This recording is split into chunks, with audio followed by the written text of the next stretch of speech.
Hello, everyone. Welcome to It's a Long Story, a place where we roll dice, we tell stories, and we create magic. We are here with most of the beautiful, amazing crew of the Isles. Everybody, take a look at your camera, wave, and say hi. Hello. Hello. We are missing Dan today. Dan, you are sorely missed, as we've already discussed, as the possibly the only voice of reason in the group right now. So we'll see how tonight goes. Before we do that, we do have a couple announcements jumping in. First and foremost, for those of you who've heard this a million times, I apologize, but Shadows of the North Shore, our Candela Obscura homebrew game. We are desperately looking for players. We need just at least one more to be making that campaign happen and get started. So if you are interested in playing a cosmic horror game designed by the friends over at Critical Role, with an extremely easy dice system, relatively low rules, so a lot of them room for creativity and introspective sort of high RP stuff. Also, your character could die very easily in like high stakes, that stuff. If you're interested in jumping into that type of into that game, into that campaign, please check that out. We're going to have that, if you're watching this on YouTube, it is in the video description below. Oh crap, I forgot to go live on Instagram. I'm sorry, gang. Now we're live on Instagram. My bad. Whoopsie daisy. But yeah, if you are interested in checking that out, if you're watching from YouTube, it's in the video description below. But I will also be putting it in the private chat here and now for you lovely people. Also, you can check out a playtest that we did back in way back in the September time, this past September. We did a little playtest, the 3 campaign 1. You can check that out on YouTube under Shadows of the North Shore, our Candela Obscura playtest. Yeah, a lot of words today. So yeah, please check that out. Also, we have our upcoming one-shots for the rest of this month. So we did have to unfortunately cancel yesterday because we have no heat in this house, which is fun. But we will be having next week. We will be having our we are redoing our Golden Lion heist, as well as I think. Well, I knew it and then I lost it. I believe Saturday might be Rite of Shakur. Oh no, I'm sorry. We are actually off Saturday. I apologize. That's why I didn't know. We are off Saturday, but it is going to be most of the Saturdays and except for this one, every Saturday and Sunday this month. We are having one shot, so please check them out. We have so the Golden Lion heist on Sunday. I believe we still have some spots, so like a couple more spots left for that. It's a fun little kind of Ocean's 11 sort of D&D fantasy design, where you get to commit a heist. It's super fun. Also, we'll have on the 24th and 25th. 24th we'll have the McClellan's Melon Minstrel Murder Mystery. I think I did it. I think that was on. Yeah, thank you.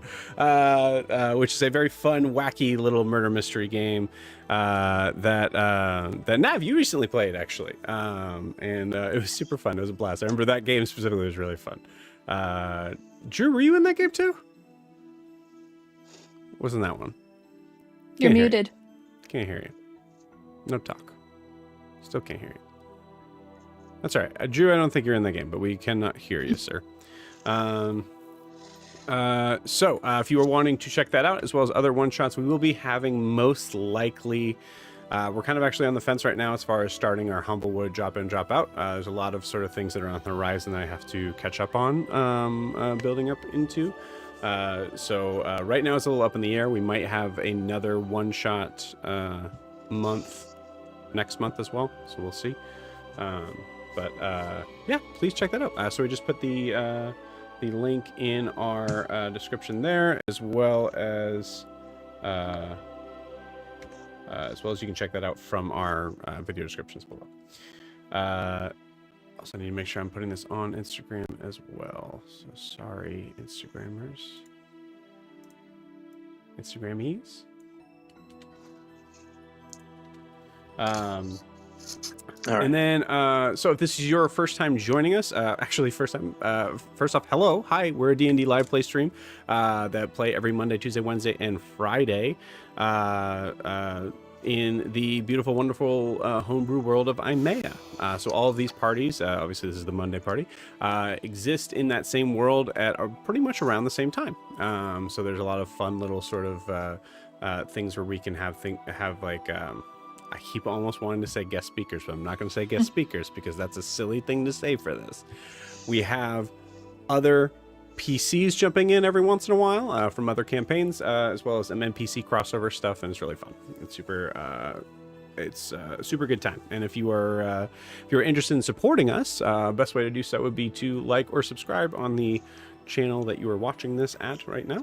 That helps us kind of reach out to more people and allows us to kind of be stirred into a bigger pot of the YouTube algorithms. And then lastly, if you want to check out our social media stuff, you can do so with our link tree. It has access to all our Instagram, and TikTok, as well as our YouTube and Twitch. So you can see some kind of behind the scenes, some BTS behind the scenes stuff, as well as some fun little clips of specific parts of the session we enjoyed. And I believe that is it. So before we jump into tonight, it has been a couple weeks, so this will be very interesting. But before we jump into tonight, we need to get an idea of where we left off. So now, please take it away. I will try my very best. Please bear with me, because I got the lore recap session. Anyway. Okay. So we see our party recovering from their tremendous fight with the vicious vines. Everyone is kind of lost within their own thoughts. We begin with Yoon flipping a coin, perhaps trying to will the results of a heads or tails into fruition. We then move to Riaris, who approaches Car, who perches above on a tree, to ask if he would accompany him during the perimeter setup. So they both take off. Car greets Talia, Riaris' spirit guide, and it's met with a sort of withdrawal of some sorts.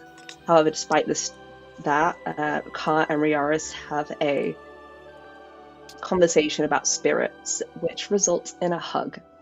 This heartful encounter takes place whilst Zed is very much busy at work building a makeshift lazy river so he can float with the water beetle above his chest. Other members, such as Ogra, begin to light the campfire and begin the funeral preparations for the 3 slain goblins that she comes across. These goblins are given a beautiful burial in the communal garden, where they are buried with shiny trinkets. Our resident speaker to the dead Car observes these goblin spirits from afar, who seem to be fighting each other at the top of the mountain. Kaelinor is busy wood carving as she unwraps her forearms and sees a letter float down from her shield, which she ultimately decides to burn. After the burial, seeds are planted and Ogra rushes to share fruit with the party to complete the funeral rites, in which Riaris does what he does best in giving out hugs.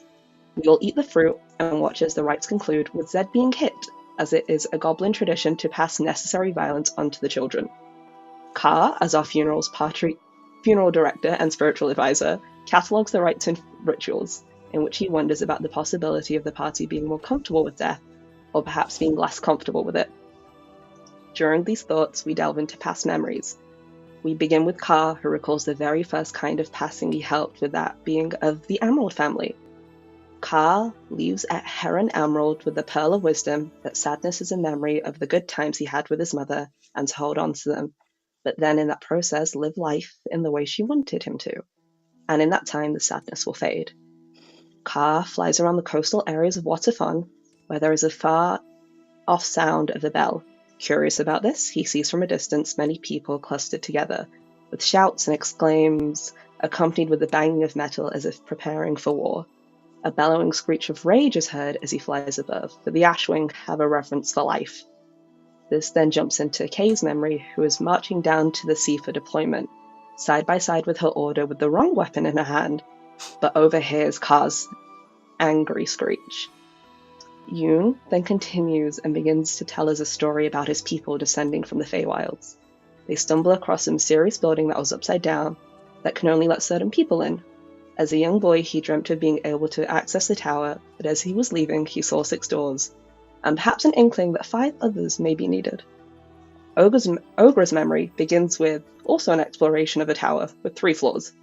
To her, it looks like a dump. This tower has symbols of the moon and sun, but she hears voices and gets attacked by the tricorn hat lady, who was later to be known as Kay's captain. We then switch to the memory of Yoon Aurelian, who we see leave a tavern by yelling, "You'll never see the likes of Yoon Aurelian again," as he heads to the docks, but is then distracted by a figure who follows her into another tavern for a fateful night of gambling. We shift to Zed's memory, which begins after the shipwreck, in which he tends to a human called Jean, who shows him the ropes. Cue the Rocky montage training here. One morning he awakes, there is a note from Jean saying that there's somewhere he needs to be, but he hopes that their path will cross again. After all these memories, Thalia and Riaris decide to switch bodies.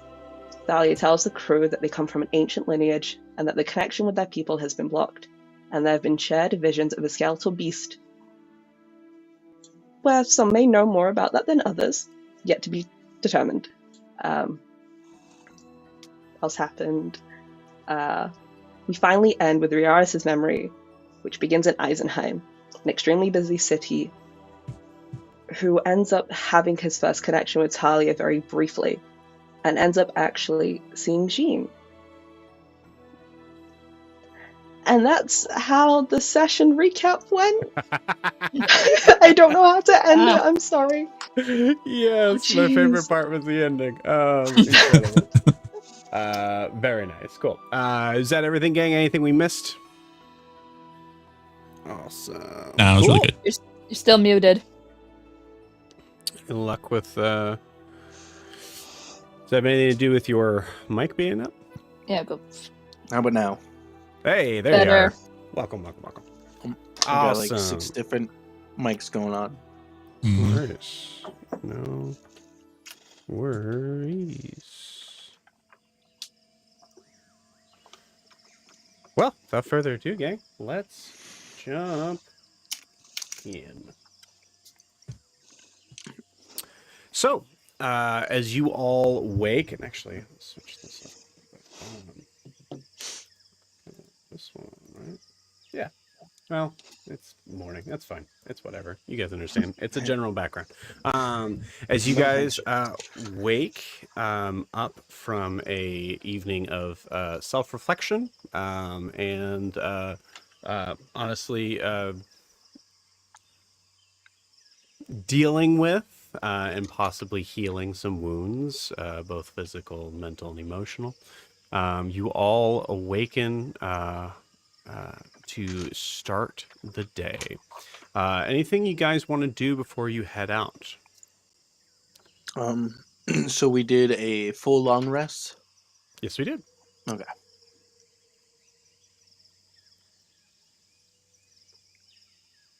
I think there was a point of like a possible challenge in that for Zed, but I'm fairly certain you passed on that. So Okay. yeah. All right. All right. Well, as everybody stretches their legs and gets ready to head out, you guys try to meander your way back to the ship with Ogra leading forward. So, Ogra, go ahead and give me that survival check with advantage. Before we leave, I'd like to ask, like, one of y'all if you could write a message for Ogra, because she doesn't know how to write or read. Okay, cool. If anyone could, like, write on one of the walls, because Beaver was here, so maybe others, in case he comes back. Ogra's alive. She's looking for Granny and the others. And if you're alive and here, go to, and I'm giving the directions to the cave where Chase is, since that's the safest place you can think of right now. Okay. Telling the goblins to go there. I'm gonna write it down on the wall, like carve it in, and I'm gonna put fish I'll get you backpack right at the end of it. Okay. All right. So you're passing along that information and Yeah. then saying, "Fish, I'll get you backpack." Got it. And as Ogre's leading us back to the ship, I'm just gonna fly overhead because I don't want And to get jumped by something. Yeah, of course. is that a Um, survival check? Yes.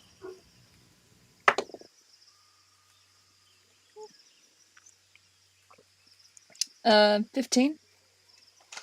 15. Yeah, 15's good. Cart, was there anything else you wanted to do as you're coming back? I don't think so. I've seen their rights. I mean, I guess I will look to see if there's any other spirits meandering about Mm. that I may not have noticed. Okay. Give me. Actually, we'll simplify this.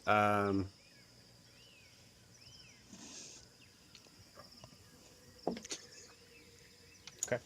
You do notice that there are a couple other sort of distant uh,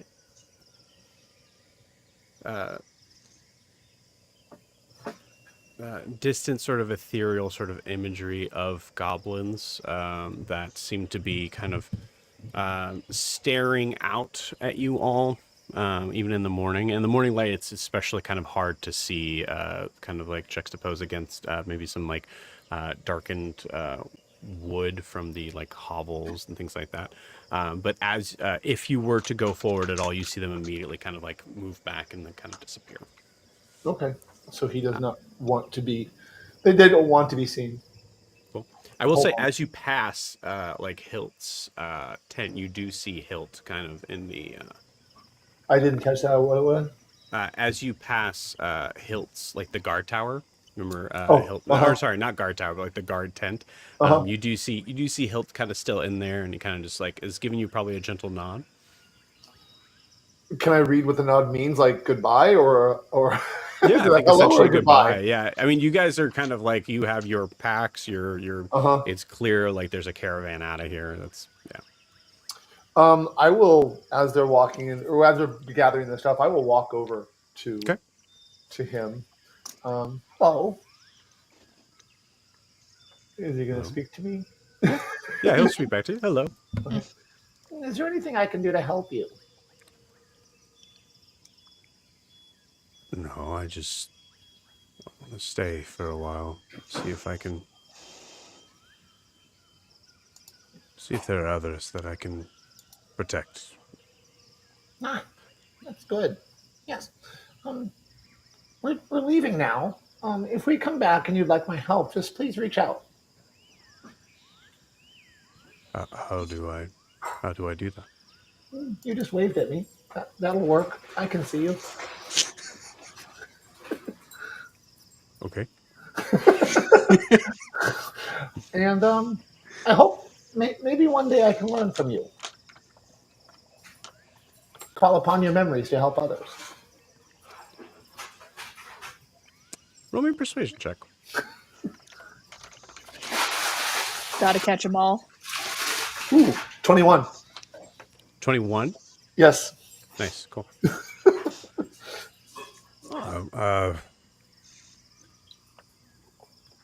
I've never been very far outside the bog. But yes, I'm sure if you call me, I will protect. Oh, excellent. Pass easily. Pass well. And You turn and walk away, and there's a moment where there's a clear like goblin of like there's like this wrinkled face all of a sudden of like, the hell does that mean? As you walk away. I actually realizing what I saw, and I not knowing at all what it means other than what I saw. I'll try to say, I hope you win, and and I'll walk away.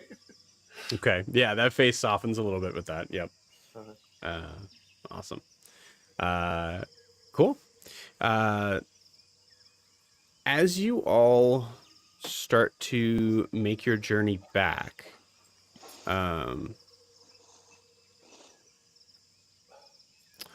It's a couple hours moving out back towards the ship.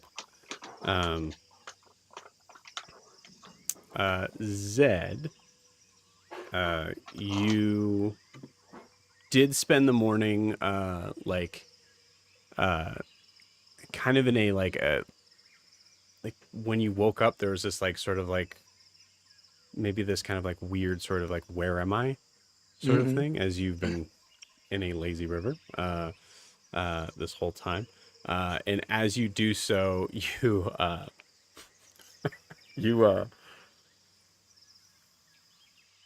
I think in Zed's view, if I may, I think Zed, there's a like kind of like head popping off the pillow moment of recognizing you don't know where the beetle is. Oh, okay, probably. And there's a certain point where, as you're looking, you're realizing it's not on your stomach, and then as you turn, maybe at some point as you turn, you'll actually see both the beetle and the dung ball. As it is a dung beetle, is sitting on the shore line of you. Looks like at one point it must have fallen into the water and then climbed out, and it's just sitting there, but still looks unmoving.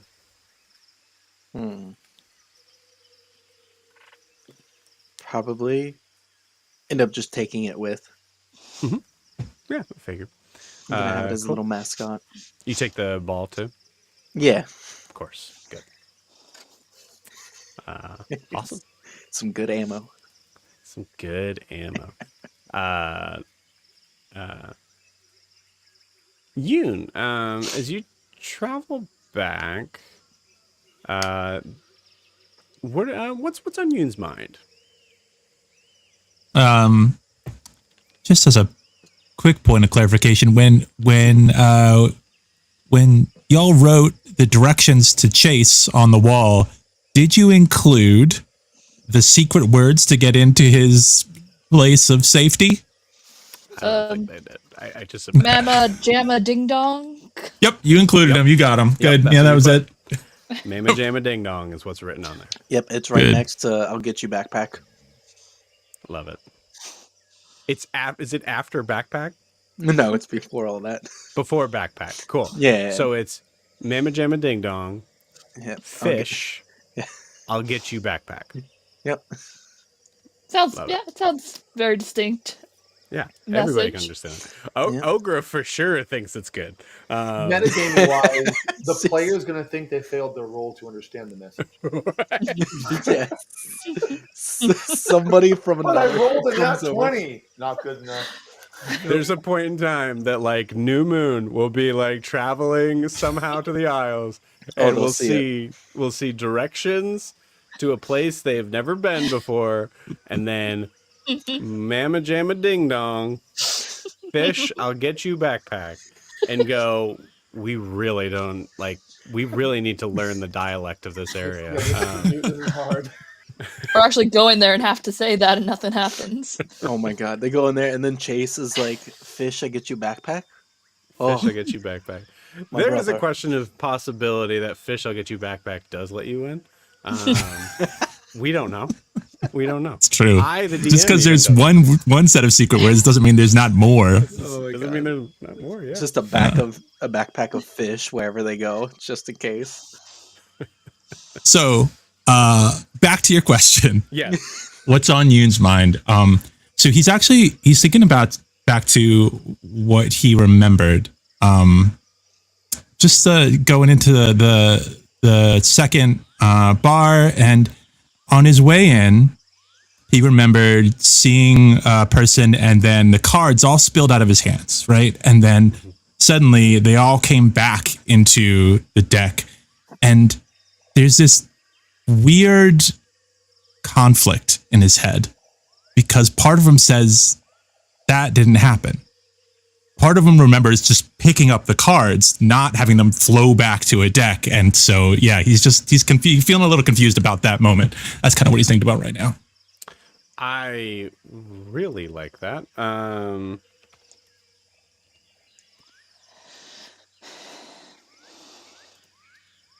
I hope you fail this roll, but give me a history check. Someone put that in quotes. I hope you fail this roll. Yeah. Okay. No, because then all of you are gonna. I just feel like Mongoose Crew is gonna say, "Well, Joe wants us to fail every roll we have." Well, I got you an 8. That's what I got. So Cool yeah. 8. Yeah. With an 8, I think this. I think what I do think this role is possibly for is not necessarily understanding and like coming up with the answer as much as how much it bothers you, maybe. So Yoon is probably just pretty quiet, kind of coming back, questioning if memory is playing tricks. Like there's a possibility maybe that with an 8, how do I put this? I think with an 8, there's moments where there's a conversation you're having with yourself, you. So, yeah, cool. Well, after a couple hours, you guys make it back to the ship, and you see you see something that kind of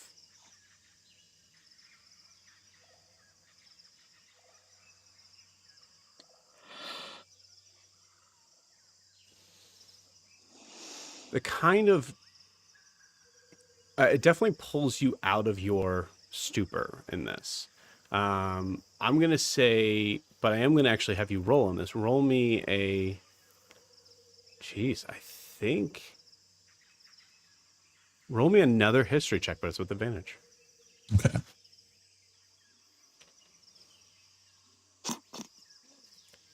16. 16. Nice. So as you guys come back to the ship, you see a woman standing on the deck of the ship, but they do not really look familiar. The assumption is that Sylvia kind of stayed with the ship, just making sure everything was safe there.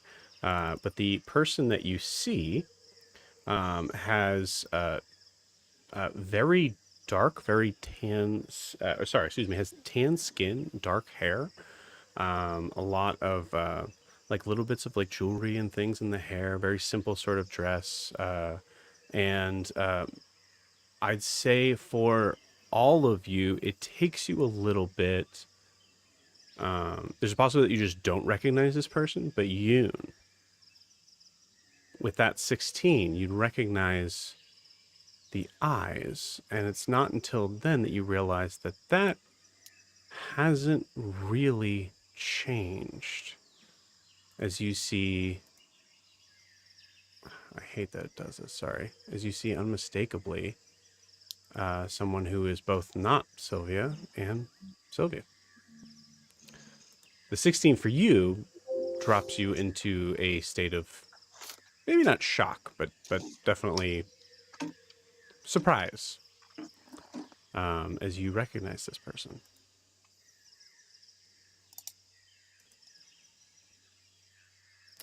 This is, for clarification's sake, because it has been a couple weeks, this is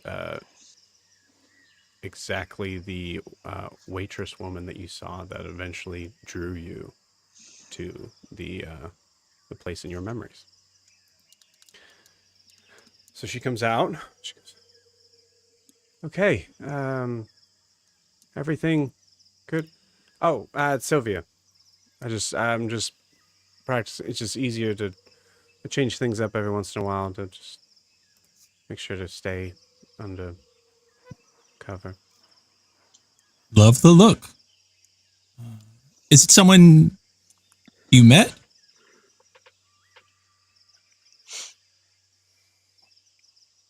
No. She looks at you, and you see just the hint of a smile under that. All right, we ready to head off? I'm going straight to check the damage on the boat to see if it was fixed right. Cool. You got it. looking at the damage to the hull. First off, did you check the damage before you left? Yeah, so I was hugging and saying my baby, and then that's when she yelled at me to get out. She's gonna take care of the ship. That's right. You got it. Cool. I will say, looks like the mending spell that she had cast had worked pretty well and being able to kind of make sure that the ship is good. I think Zed, no roll required. I think there's a certain point where you actually feel the wood along the side where the hull is, and you can recognize that it's just not the same. Yeah, I'm probably just like rubbing back and forth, hands and knees, just like, it'll do for now. I'm sorry. It's okay. It's okay. It's a little scar. Okay. How did looking kind of in Ogre's direction? How did everything turn out? It went fine. No accidents. No running off. No nothing. Everything's good. Yep, we should totally set sail. We got Deception places check. to go. I think with disadvantages, I feel like the Yeah, entire just 'cause party of the is haste probably of it. giving you disadvantage. 14. 14. Okay. Interesting. I rolled a 2. She's like, oh, okay. Well, great. Hey, Zed, good for you. Fantastic. Well, I guess we should be going. We should probably we should be able to get to Sway about this time tomorrow, I think. So let's skedaddle. And you guys jump onto the ship and get ready to push off, cast off once again. Make way. Make way. All right, so I'll be at the helm this time because I missed my ship. Of course, absolutely. Where is my? Maybe we'll try this. I'll just keep it low on here.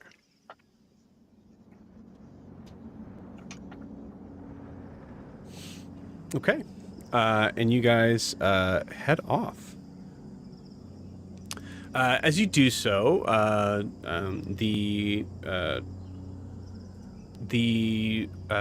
imagine Zed, you are steering the ship. Zed, give me a survival check with advantage.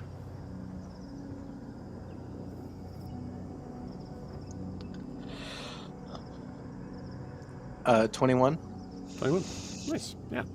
No problems. It actually feels like as you start to kind of like move down the river here, it seems to widen out a little bit, giving you a little more leeway to move around. And you guys, we've been off for a week, so we can definitely speed this up. Is there anything you guys definitely want to do in the full day that you have on the ship?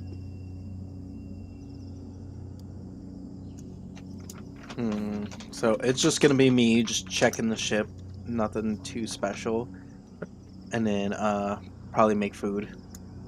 Cool, you got it. What did you roll in the on your helm check, your survival check? For the helm, it was 21. 21, yeah.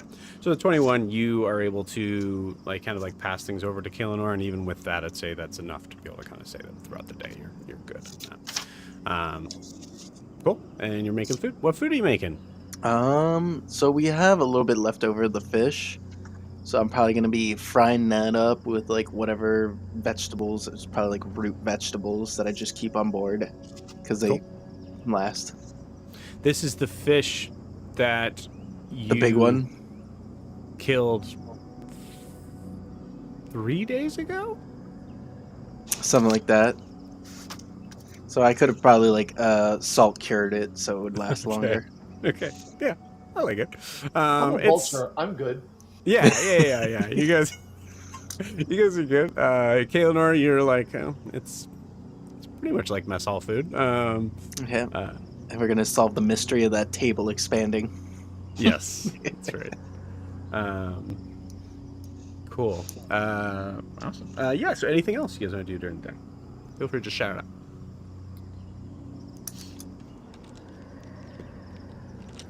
I mean, Car's probably just watching, unless something else comes up. Car's just watching the vultures roost, since he's not in the crow's nest.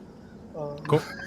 Yes, the vultures roost. Yes, Vultures roost. just watching, and he'll of course help out if he can, or if somebody's called down. He's not trying to be avoidant. Just You got it. go up there.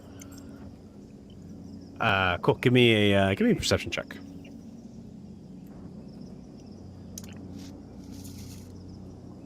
A whopping 9. Cool. All right.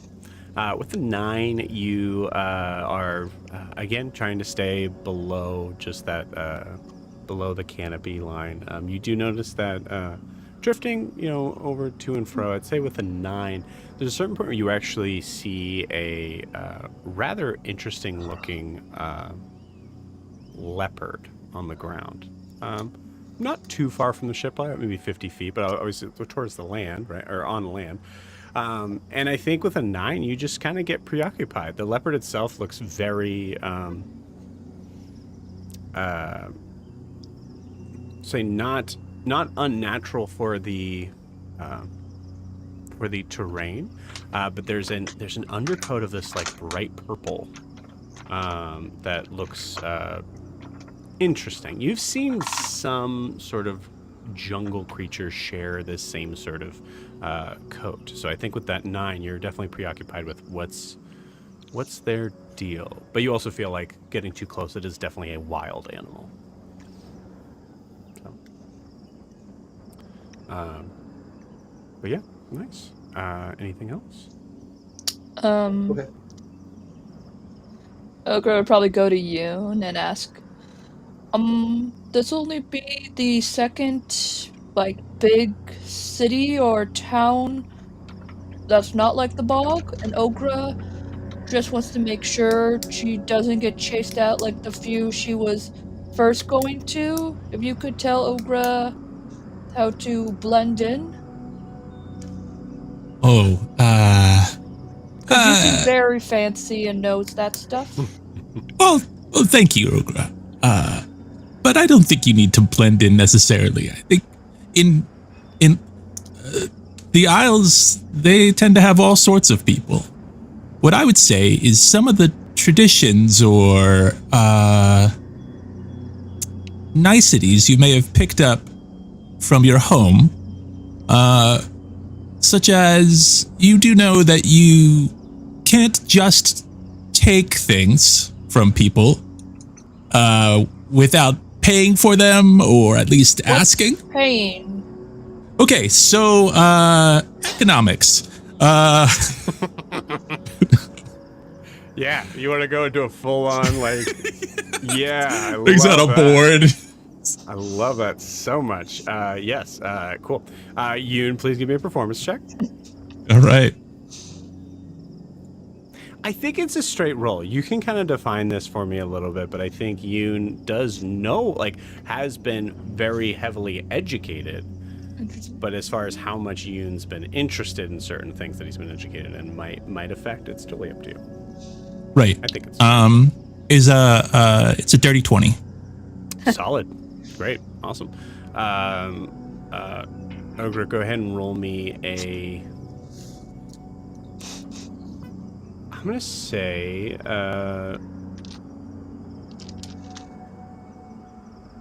Flat intelligence. I want to say flat intelligence, but I feel like there's a... Yeah, let's call it a flat intelligence check. Mm-hmm. That will be a 5. Cool. Awesome. Yeah. So, with the understanding of basic economics, probably setting down to probably a DC of 10, right? An average person being able to kind of understand how that works. With that dirty 20, I would say is pretty good. I'll do this actually. We'll make everything on the luck roll today. That was a 1. Well, I could also give Ogre beginner's luck. It is kind of the perfect use of the beginner's luck. Yeah, which is a absolutely. D4. You still rolled a 5, but D4. Let's see if that adds anything. Oh, 4. So That's exactly what you needed. That was the total That's what awesome. you needed. Ogre, you do not know how to read or write, but basic economics, you understand. You at least at this point understand that everything that you there's possibly a point of like horrid realization of every single time that you've considered yourself to be trading on something, you and your family and your tribe, and for eons and eons, for however long they've been alive, have been stealing and leaving a calling card more than trading in 90% of cases. So however Ogre feels about that, it's completely up to you. So she's like, so you use these stupid coins to take things? Well, yeah, it's a placeholder. You know, instead of trading, you say, I want to trade for this later, and so you have a coin. That way, people who don't always have chickens and eggs on them and want to trade that for a goat, you have a placeholder. And just don't take things without using those, or you could come ask one of us. And however you did it before, we're all learning. And I have no idea what this city is going to be like. Well, in Ogre's clan, if it wasn't being used, you could take it. And Granny called it communityism, but we were more of a commune, so communism may be the right word? Never works. We go into a very big philosophical discussion of economic absolute systems power versus corrupts absolutely is a phrase that's said.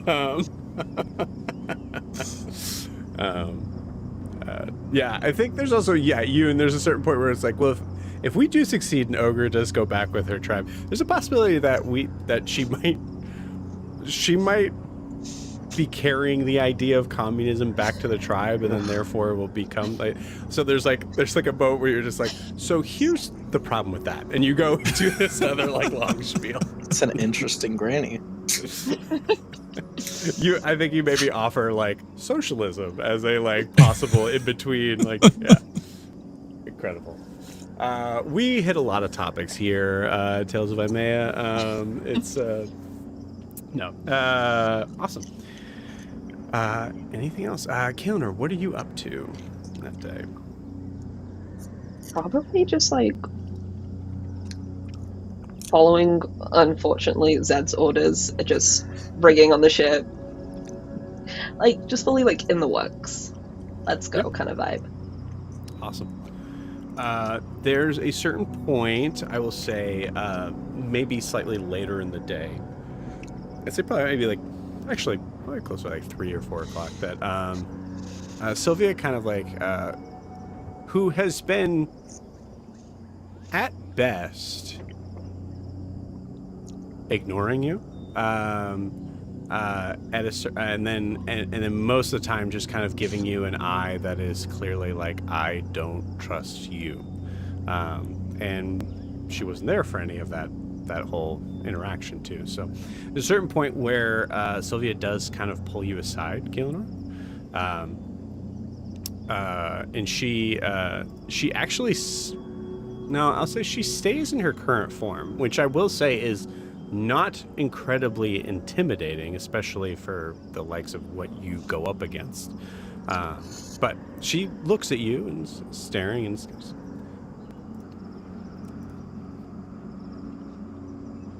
I'll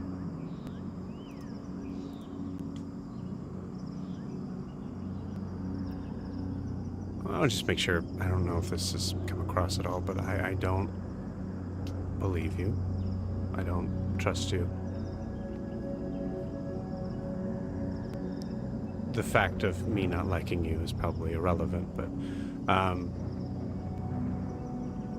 I need you to understand that I'm gonna be watching you very closely here. The minute that you betray us will be the last minute you are on this land.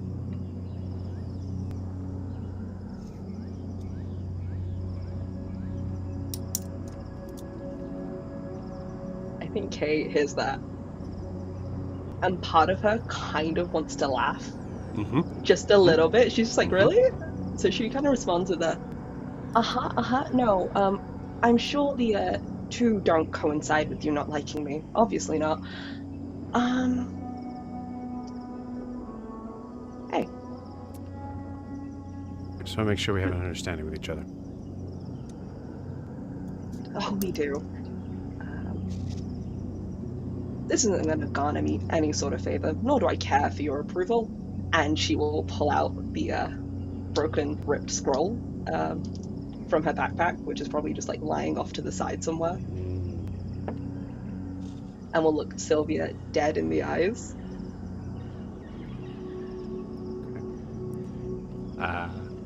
You're saying, I think, so you're doing this to prove a point.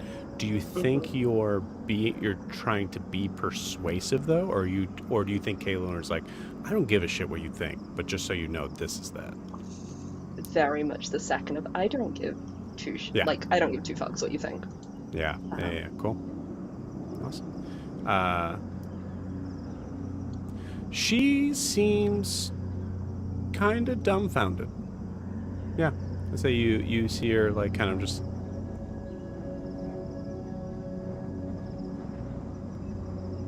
She just walks off. Actually, honestly, she's so dumbfounded, I think you walk off. Yeah, no. Little turn on heel and strut.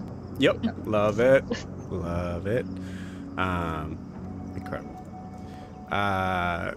About maybe a minute later, goes up to Zed and goes, okay, so what happened? Oh, what do you mean? What happened with what? Well, you were with the group the whole time, so I was just curious.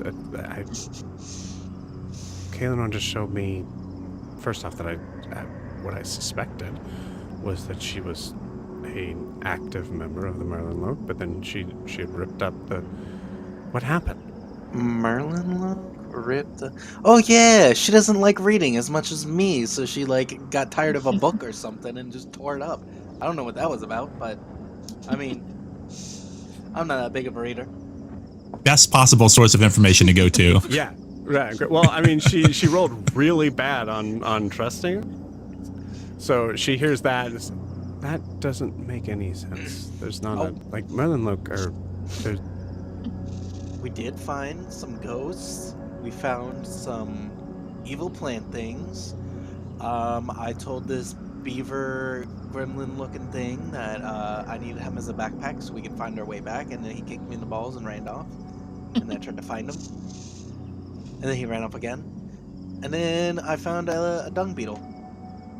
Yeah, he's a little mascot. Look at him go. Not moving.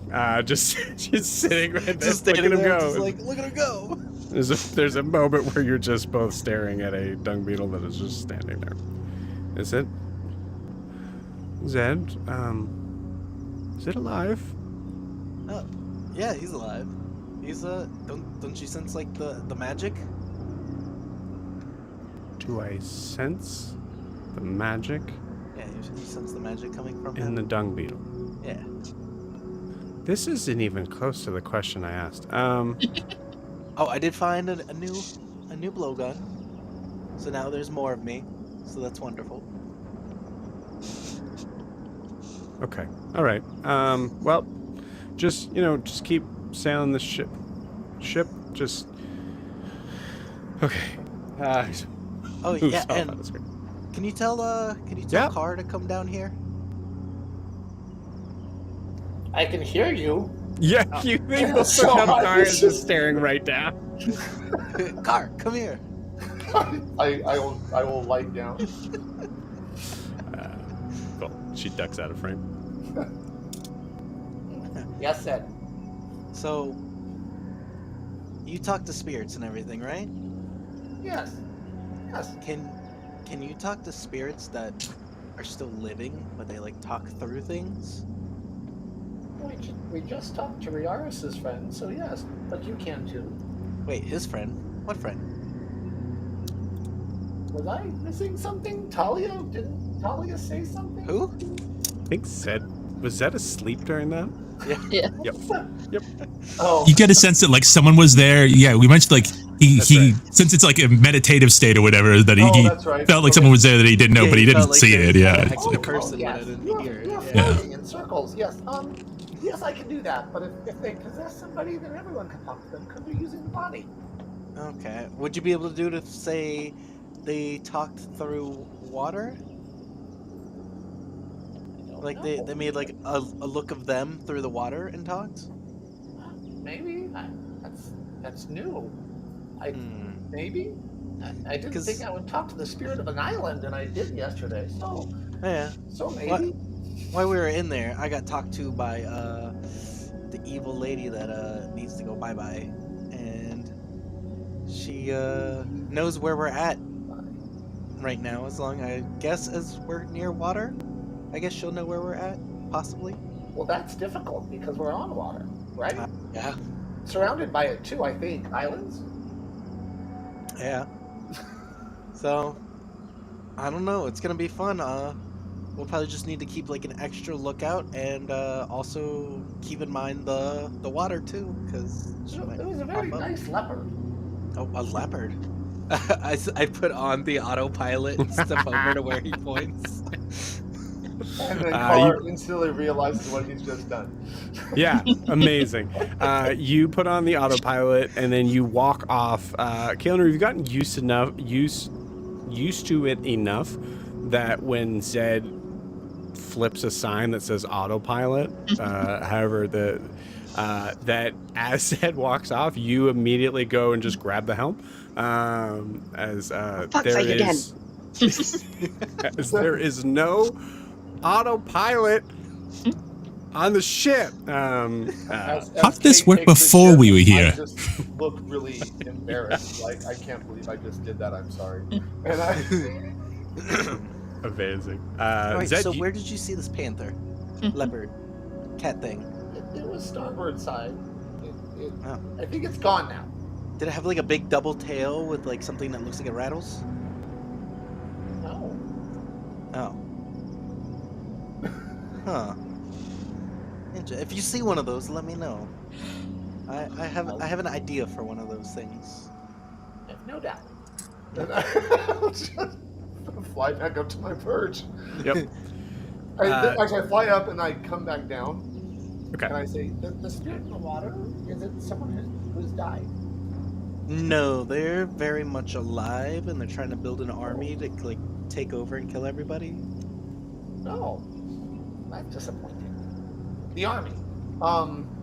The army's like all dead people, possibly. Oh, that's very disturbing.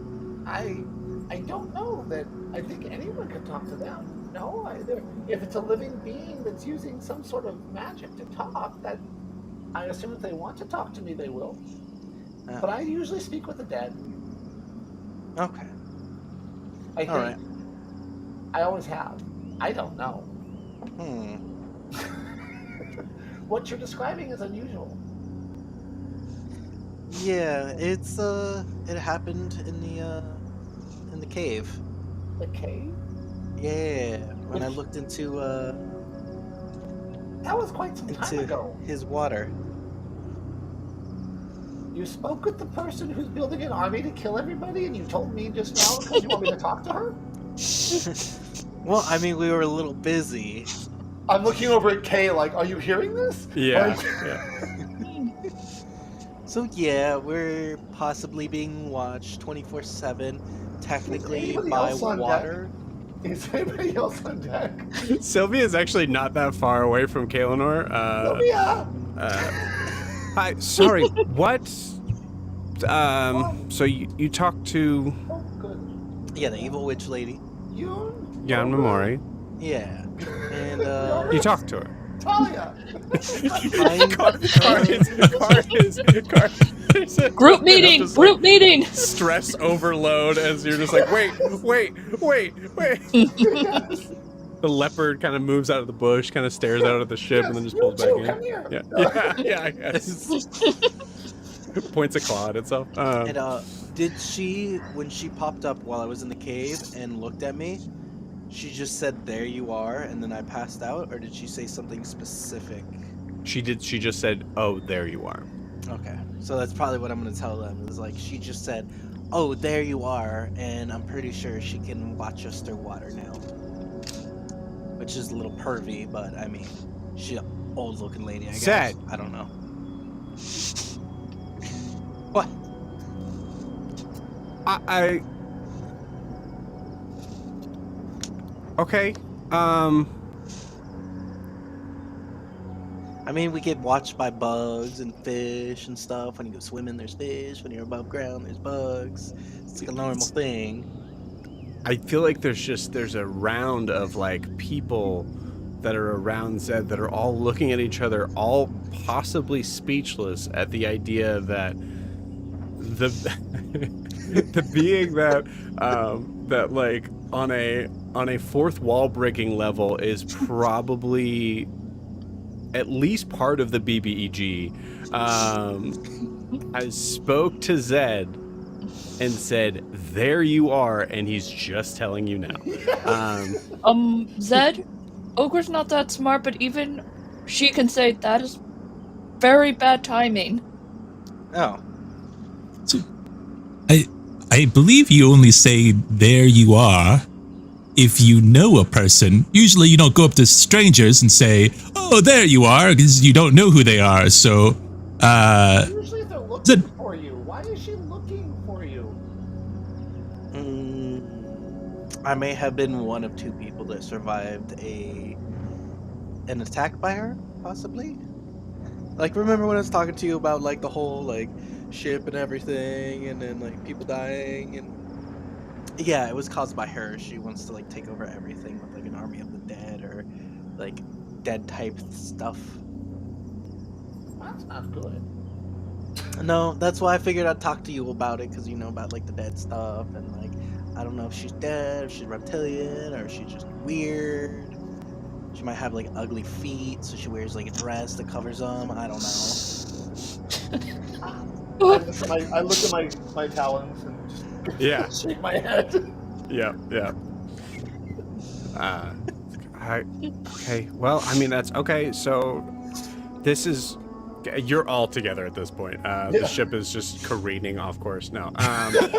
You're all together at this point, Kaelinor. You're keeping like one eye on the wheels as you're going along, and Sophie goes, "Okay, I get it now. I get it. I get why you're here. You were the first to, well, one of the you've encountered. So you're the okay. All right. Okay. Feet. Okay. Well. Okay. This is as she's now addressing the rest of you. This makes sense. It's not good, but it makes sense. This, and I gesture just vaguely to Zed. Yes. Makes sense. Yes. This. Yes. She nods. Yes, this makes sense. We're okay. Yeah. Ogre doesn't get it.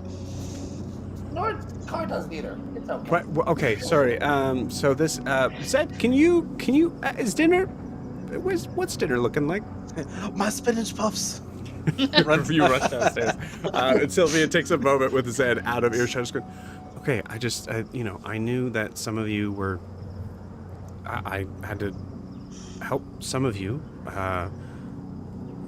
get out. And Zed just was. I thought we were gonna probably lose him at a certain point, and then but now it seems like no, he's definitely a part of this crew. So, all of us, and does a motion and stops short at Kaelinor. All of us are here for a reason.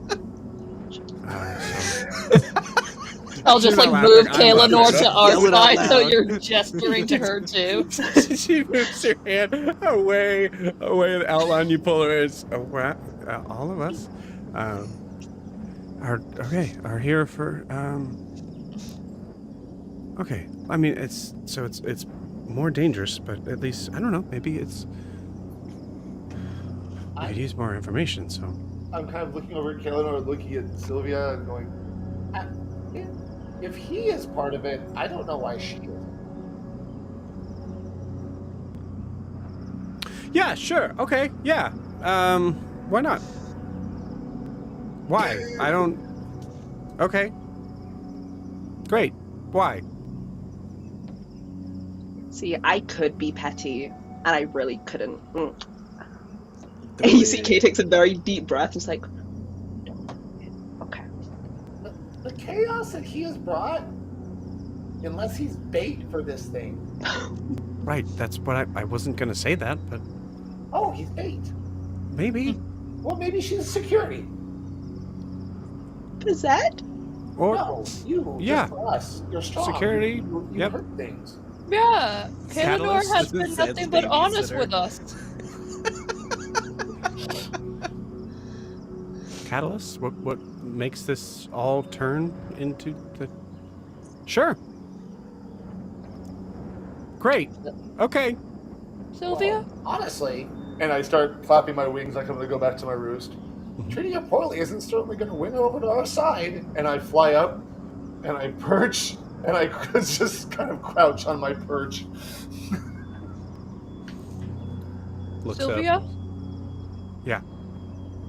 You seem very stressed, and you're kind of acting like some of the people who had to look over the children. So, would you like me to make you some, like, chamomile tea or something?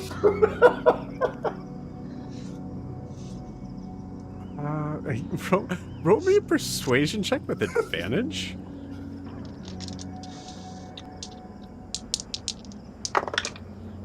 Oh! Natural 20 for that, and it's persuasion. Incredible. Yeah. So,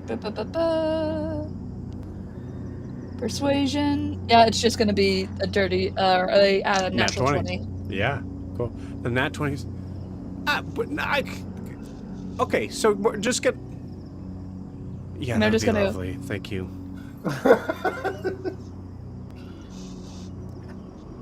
That'd be great. And just kind of walks off with you, I think. Yeah, Zed, you come back up. Hey, Yoon, show me a card trick. All right.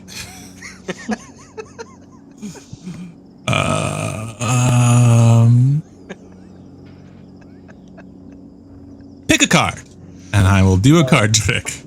All right, I'm gonna pick the one 3 over to the left. Okay. He does a card trick. I do a card trick. It turns out that the card was in your pocket the whole time. Okay, let's roll because this is hilarious. Either Arcana or Sleight of Hand, depending on how you think this trick actually works. I'm gonna do sleight of hand. Cool.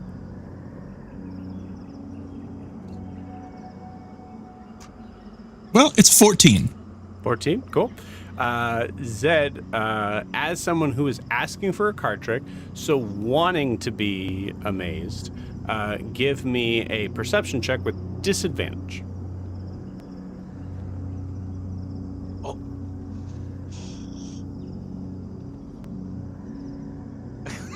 $17. I feel like, I don't know why it's a disadvantage. I feel like if I say disadvantage, you get higher. The other one was an 18. Cool. You're aware of it. Oh, I'm probably gonna play along with it Cool, you got for it. the enjoyment. Yep. Whoa! How to get in there? No! Oh Magic. My God. Oh, wait, magic? Like I'm gonna roll insight to see if Yoon If you realizes he realizes, Yeah, yeah. which I'm terrible at. So we'll see what happens. But all right, 13. 13. Okay, Zed, give me a deception check. All right, let's see. So you guys got 24 hours. What do you want to do? Card trick. I got 3. 3? Yeah, I should have said with disadvantage. it really was just like, wow, in there. Yeah, you and you're very aware. The only thing I think that Carr might do, since you said we have 24 hours, Yeah, absolutely. I'm going to try and, without bothering his spirit, bring the goblin over to see if he'll start sharing tales with me, so that eventually, if I do one of my Tales from Beyond, Okay. He will be the one to come. Having never used it on a non-Aarakocra spirit before, just not like cajoling or forcing him my way, but like probably as I imagine Carr often talks with spirits that nobody else can see, and he'll just kind of invite. It's more role playing, I think, than anything else, since my spirits come from all kinds of places. So just for flavor, but I would see if he comes and starts telling me stories sitting on the roost with me before he goes back. Cool. Give me a roll with your as if it's a spell attack. Okay. I will. I don't know. My spell attack is +6, so I'll just roll a d20 and add 6. A dirty 20. Cool. I rolled a 14. So. Yeah, with a dirty 20, right? So obviously, mechanically, do you roll it now or do you roll it when you get it? I roll it when I guess I can only roll it once a day, and I could roll it in the morning, I guess, and that was what I would have, but I've just been rolling it when I've used it. I think that's the idea, is like you roll it in the morning, right, so to speak. But okay, so cool. So go ahead and roll it now. Okay. And it's a D6, right? Yes. D12. Unless I'm wrong. I thought it was based. What you and I had talked before, because I rolled a D12 and it was too high, and I think it's based off my inspiration die. Yeah, it's built off of your bardic because you can't. Yeah, it grows as you go. Yeah. Yeah, so it's a D6 for now. Sweet. Right? Yes. Yep. Okay. Yes, that sounds right. Whatever your bardic is. I'm Yeah. looking forward to it being a D12. Yeah. So, let me see. I got it 2. I have to look it up to see what it is, unless you have it out. No, I got it. Okay. Cool. So it's just Tale of the Renowned Duelist. Just helps me as far as flavor goes. You can obviously look at it later here on this. Sure. But yeah, he does there's a certain. I think even with a dirty 20, there's still a moment where he seems to be really weirded out. I bet. At this point, you guys are further from the bog than he's probably ever been. Even in like search party sort of situations, trading party situations, there's a good chance that he hasn't gotten further than this. Usually when they're out there, it's like it's hours out. You're in the ballpark of that at least. So he does seem to be kind of nervous. You're on a boat, which he doesn't seem to be too keen on.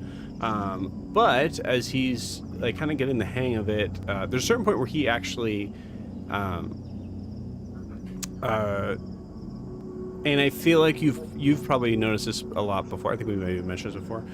Carr, there's a moment where you see that Hilt is because you're doing this in your vulture's roost area, Yes. right? Cool. So he's probably sitting on like the mast. Cool. Yeah. There's actually a certain point where he seems to be really nervous about slipping off, in a way of like that a lot of ghosts that are new to being a ghost have just, it takes a while to kind of like allow themselves to recognize like there's no pain, nothing can happen to you. So there's like that sort of a moment. So you catch that he just seems to be kind of like nervous, like moving around. Story. Yeah. Okay. There was the. Well, there's a story that there was this huge monster that was attacking the camp at one point. It starts to go into this long story about how he was able to fend off a wild boar by himself, using this sword as a last-ditch effort. Like level 2, the boar was on top of me, and I just kind of pulled it out and didn't know what to do with it, and I just stuck it with the pointy end, and it died. And then and he explains it as since then I've always been interested in getting my my identity has been based on the idea of this sword, and that's what you kind of get from the story. Is from that everything's built. He tells you his name wasn't always Hilt. That was the but he changed his name from then on because of that. So. Okay. I thank him, and I very interested in the story and just taking it all in, and then I explained to him that if I ever need to use the story, and without being complicated, just be like, even if you decide to pass on, if I decide to use the story, a small part of you will help me, and then instantly be returned. It's Carr's version of the 3 spirits, that he can still move on, and I can still call upon his story. Because I'm going to ask permission to use his story in the future. I don't steal stories. I listen. Roll me an insight check. Okay.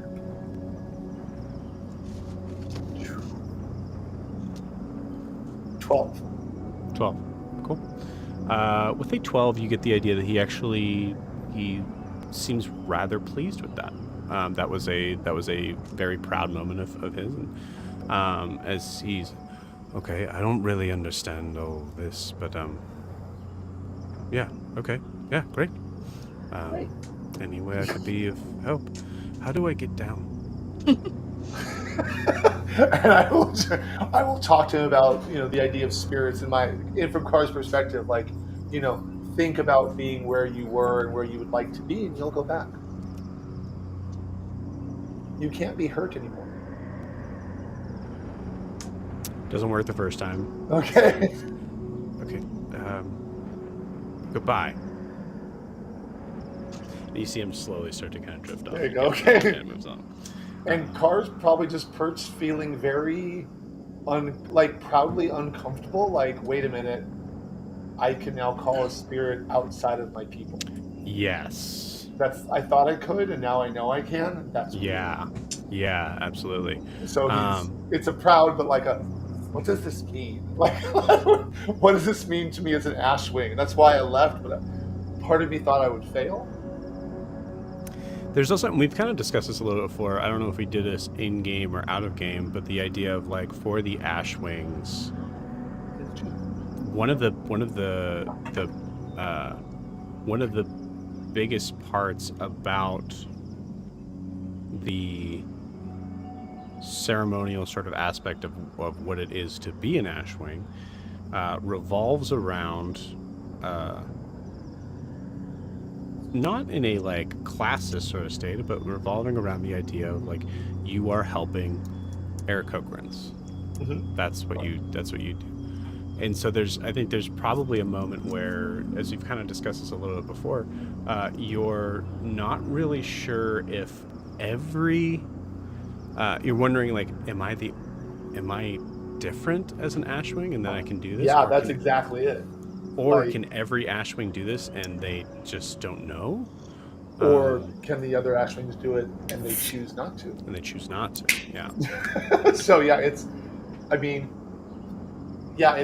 to open up questions when I come back to my Ashwing people again. When I see other Ashwing, I'll be like, so, what's going on, brother or sister? Yeah. So, yeah. But now I'm also very interested in talking to more spirits, as Carr. Find me a sentient being who's died.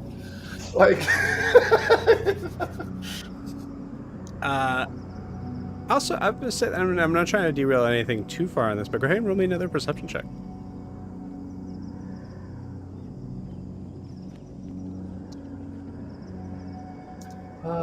Adema's coloring this now. 8. I mean, you're preoccupied. It makes sense. There's a whole level of that. So incredible. Great. So as you guys continue along, there's a certain point where you come back to dinner, and obviously not everyone can eat. Someone has to be steering the ship at the same time on this. Sylvia immediately elects Kaelinor. Saying, well, I mean, she could do it, right? She could, or I guess I could. There's Can a very you? sweet smile, and just said, "I'll do it." And just behind Sylvia's back is just like, it just walks off. It's like, Yes. Well, yeah. Yeah, for the record, yeah, I can steer the ship. Learned on my way over here. So, kind of gives a look at you as she says that. And you guys have dinner. It is functionally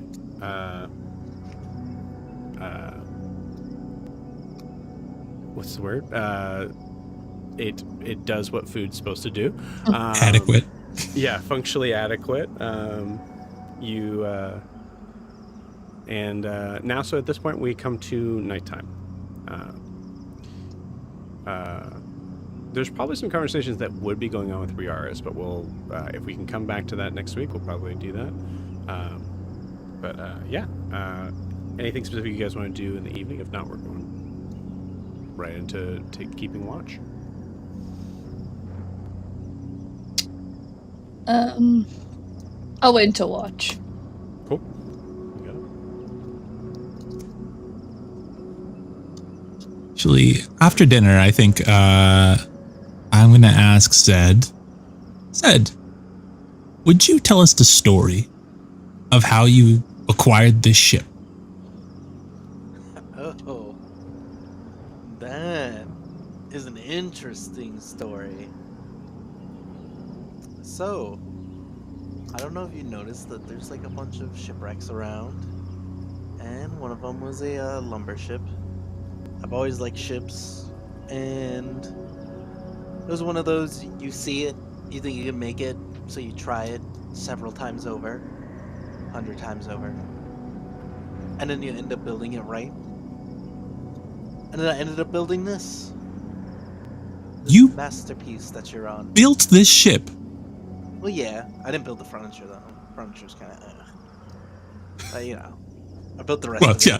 Oh, well, you didn't build the furniture. That, who cares?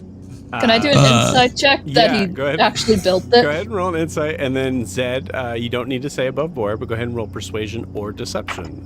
Just go ahead and let us know what the result is. I got an 18.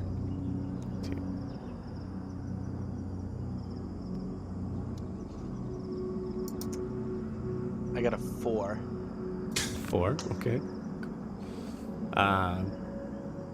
Yeah, unfortunately, D&D Beyond does let you know what it was on there. That's unfortunate. But yeah, Ogra.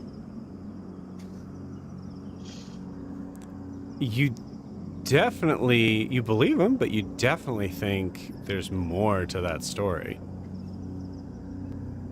Because that's quite a feat. Wow, you built this whole boat by yourself. Oh yeah, it was a lot of lumber, a lot of steam, a lot of work. The A lot of whole loneliness. mechanics of a boat you did by yourself and got all the trees and lumber. Also, did you say steam? Well, yeah, you need steam to bend the wood, but you know, Oh, okay. we'll get back to it.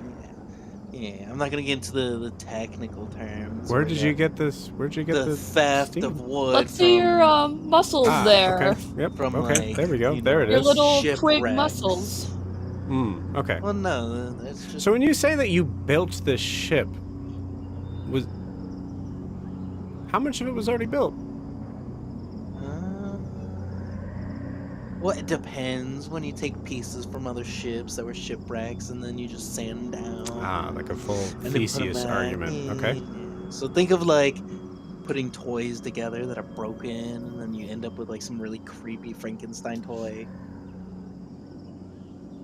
Every time I ask you a question, I get the craziest answer.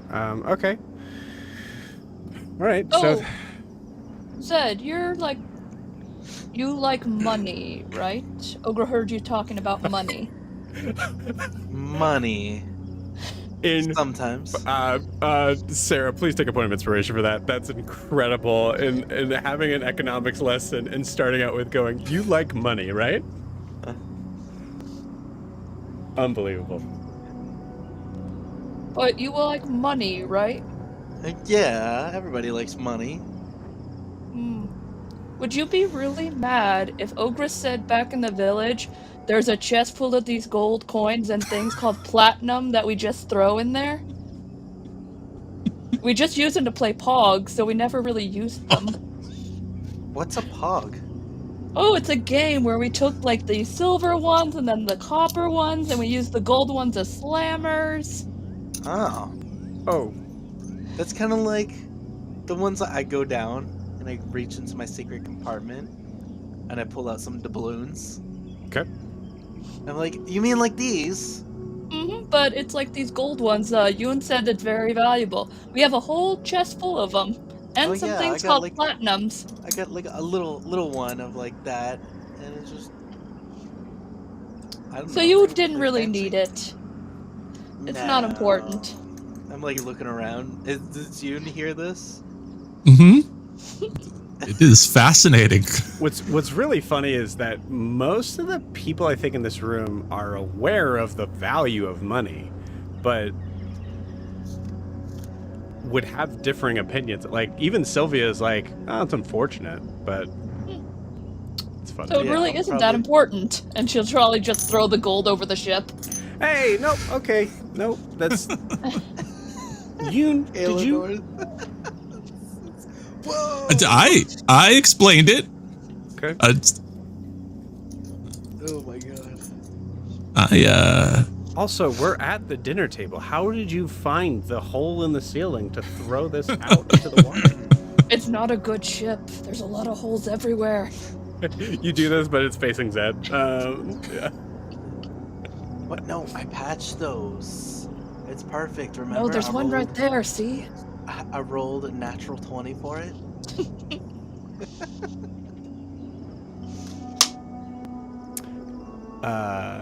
Cool. So, Kaelinor, as you were up at the helm, A gold coin just flips into your hand. yeah, first off, gold coin just drops in your hands. Yeah, absolutely. I love that. Pockets that, amazing.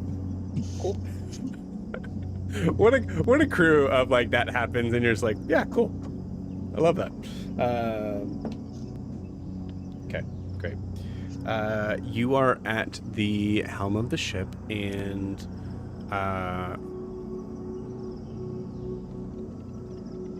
you give me a religion check with disadvantage.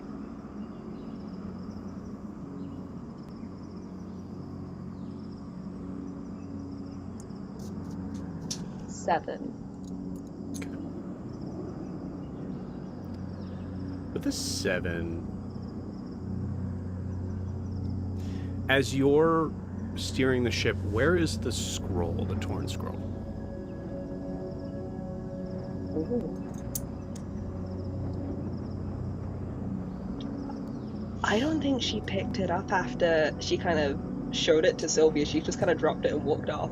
So it's probably laying on the deck somewhere. I love that.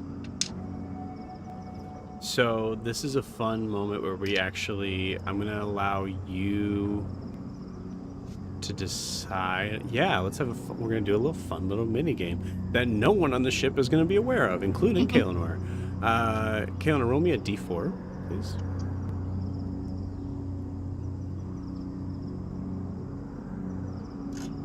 That's a 4. Great, cool.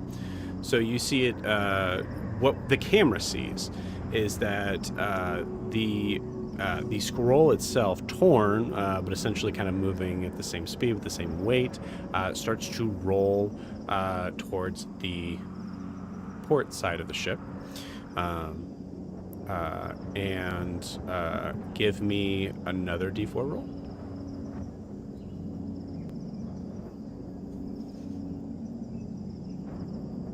That's a 1. Great. Rolls kind of like, then at that point kind of actually just ends up being like jutting up against this sort of weird kind of like the mud dirt pile that Ogre made, kind of closer to the bow of the ship.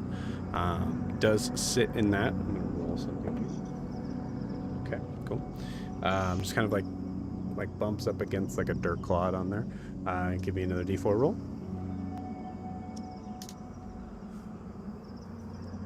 A 3. Cool. Rolls back down to its current position. And give me one more roll.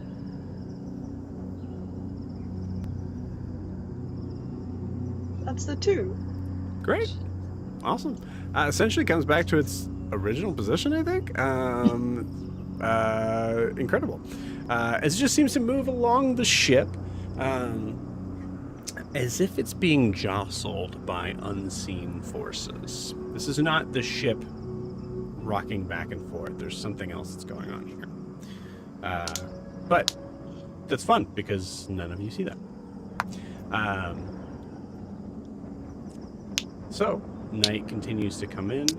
Sylvia, I will say, with the chamomile teal sort of thing, Sylvia does come up and go, "Okay, I got it. You can finish your food or whatever." You sure you got it? Just wanted to double check. So, you asking if I know how to steer a ship? No, I'm just double checking you're comfortable with it. If I wasn't comfortable with it, I wouldn't ask. All right. Okay. Goes to the ship, and we continue on into the evening as you, Kaelan, you either brought your meal up or you have your meal now. We go into the evening where we now are keeping watch. So, best way to handle this, especially on a ship, is by 2. So, who wants to take first watch? Yeah, I'll take first watch. Cool.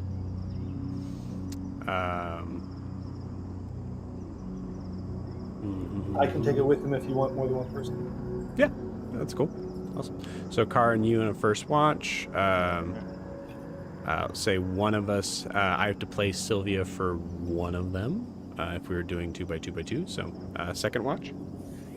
I'll do second watch. Cool. And go ahead. I no, I was maybe going to take second, but Yeah. as well. You're my babysitter, remember? Dan is not here. I can do second watch with Zed. Okay, you got it. Lovely. That makes Sylvia and Kaelan are taking third watch. Incredible. As you guys are deciding the watches, and I think both Kaelan and Sylvia are late on being able to come up and offer. I think you both just look at each other and goes, "Okay, great, hey, yep, good. Actually, no, I prefer it. Actually, it's good."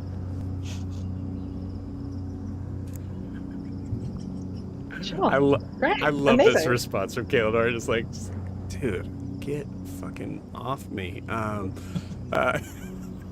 If there's blood in the morning, Yep. no one asks why. No one asks why. Cool. So first watch is, I believe, Yoon and Car. Car, you are a little bit more advantageous on this if you want to kind of take yours from the Vulture's Roost Yes, as please. well. So, cool. You Unless I'm called down, I will. Yeah. got it. Cool. We'll say for both you guys, as you're having as you're having your watch, go ahead and roll me perception checks. You could also, if one of you wants to just give the other one advantage, you could do so. How's your perception, Yoon? Oh, it's awful. But I have +2. We can both roll if you want. I don't know. I feel like we should both roll just because I feel like we might be looking in. Well, you'll probably be looking in all directions, but I feel like we're covering a little bit different areas rather than just sitting close to the same area. So sounds good. Yeah. Dirty 20. 14. Nice. Cool. Both of you guys, not bad. I'll say for Yoon,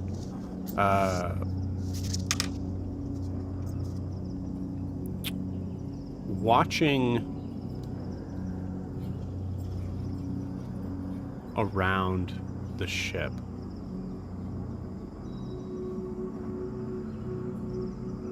and I will say also, Yoon, do you think that you're steering the ship, or did we anchor it? No, especially for first watch, since there's probably still at least a little bit of, maybe it's evening, but I don't know. I would steer it. And I did get that half proficiency in water-based vehicles. Cool. What? You got a half proficiency in water-based? You gave that to me. Oh, that's right. That's right. For like steering around. So it was, Yep. That's a crazy thing that I did that. Should just be proficiency. It's proficiency. That's insane. Okay. What's wrong with me? Cool. Yeah, go ahead and give me a survival check. It's like learning how to drive. You only know how to drive a car with a stick on it, but no other car. Right.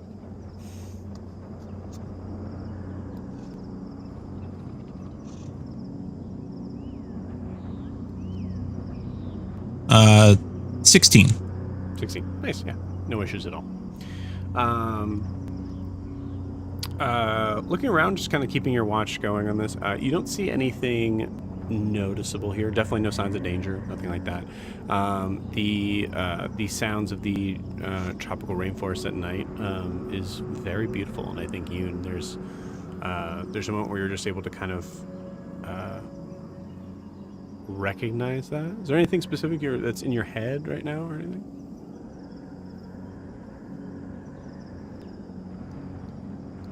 I have a questioning feeling about why I attempted to do that card trick by hand. Like why I decided that I would try it. It felt like the old way. But I just had a feeling that I wanted to do it, and then I felt embarrassed because I should be able to do that easily. It's I could have turned into the card. And instead I recognized that Zed saw what I was doing. And so I was thinking about that a little bit and some of the things that happened earlier. And I'm also thinking about Sylvia, as I think there's a lot of question about my memory right now. Yeah. There's moments during the evening as you're making your watch that you just feel like there's just like, and you see Sylvia? Who knows? See handing out the blanket, throwing that in, looking at you, giving a wink, walking back in. Did she wink? Did I imagine that? Why did I even go in? Why that place? Why that trick? There's these moments where you just have these kind of blips of these images, and you start to look at the object, no matter how small and how big, becomes a little bit blurred out as you're kind of questioning that, right? Like you see the eyes of this woman, and they become blurred as you don't remember. Like, maybe she didn't wink. Did I do that card trick that night? And if I did, when did the cards come back in my hand? as you're dealing with that sort of mental stress, Car, you hear, and I'm not going to do the sound because I'm horrible at it. Watch Matt Mercer if you want to hear it. You hear this deep sort of throaty croak. Still probably close to the shore, but kind of in that sort of in-between point. You look down and you see that there is this large toad, probably about 5 feet around, like 5 square feet, very large toad. Again, this is the fantasy sort of realm of the Isles. There are larger looking creatures, so that's not necessarily what is really interesting about this, but in the sort of starlight and maybe just some of like maybe the like a lit flame that's like on the ship somewhere, like a lantern, you notice that the glistening of the skin around has that same sort of deep shade of purple. Well, that's not comforting. I don't like that. But there's also points too where it's like, and I'll say like this is a character moment of recognizing like, well, toads can be purple. They can be. It's possible. Having flown around the islands a bit when I was trained to be an Ashwing and learning my craft, did I see? I guess I would have expected more of an undercoat of more furred creatures being purple, and then stopping there, or amphibians with that gleam of purple and stopping there. But having both of them, it just leads Car to go, are they eating the same thing? Is there an effect? What is that? Does it seem to be following us? Do anything to us? Like, it doesn't even recognize our passing, or we're just literally shit passing in the night. Is it just there and we're just passing by and it's like, whatever? Roll me either history or nature check. Okay. I guess I'll go with history. A nat 20 for 27. Incredible. I'll take it. A dean be damned. Which one was it? Nature or history? That was history. Great. Nature would have been lower, still an actual 20, but it only would have been 24. Okay, cool. We'll say that you're leaning towards history in the realms of like, where did I see this before? When did I notice this? Mm-hmm. With the 27, you do come to a realization that you've only seen this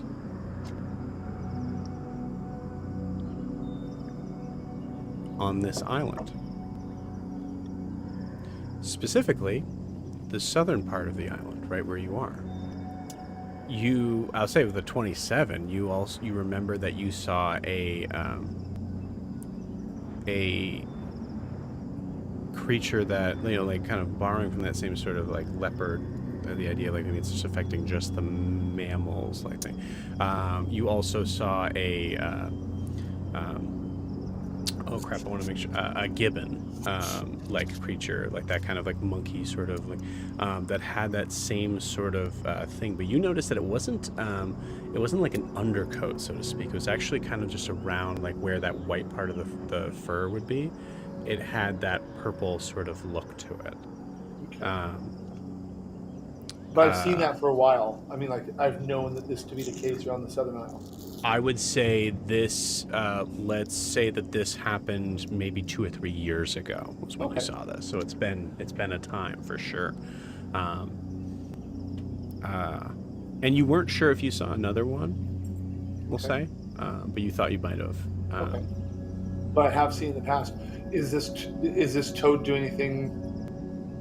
Like the leopard was just kind of being a leopard. Is the toad doing anything other than being a toad? I will say it is canon that the leopard like kind of like moved through the bush and like kind of looked out when there was sound. Right. It was acting leopard-like. Is this it was toad acting toad-like, or is it acting beyond toad-like? I'd say with the what was it, like carrying over what even half of what that nature check would be if we had you re-roll that. It's hard to say. A toad being near a river, not that weird. And it is just kind of sitting there croaking, which is a very normal reaction for them. So I'd say, given the idea that you're focusing on that, by the time you think of, like, when you make that realization, by the time you go to think to look back, it's far enough away that you can't exactly make out if it's that's moving. So. That's a little more comforting that it's not following us or like tracking us or something. But I will still I will land near Yoon, trying to not surprise him. Although I'm not an owl, I'm a vulture. You can hear me coming. So I'll land near Yoon. Excuse me. Are you familiar with this island? I wouldn't say so. I know a little bit about the surrounding islands, and I've heard some about this island. But many of the Loa talk about the places they go. But this is one of the first times I've been here, and certainly not down this river before. Well, so I just saw a very large toad that was purple. Wait for it.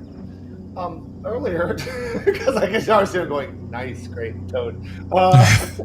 Cool.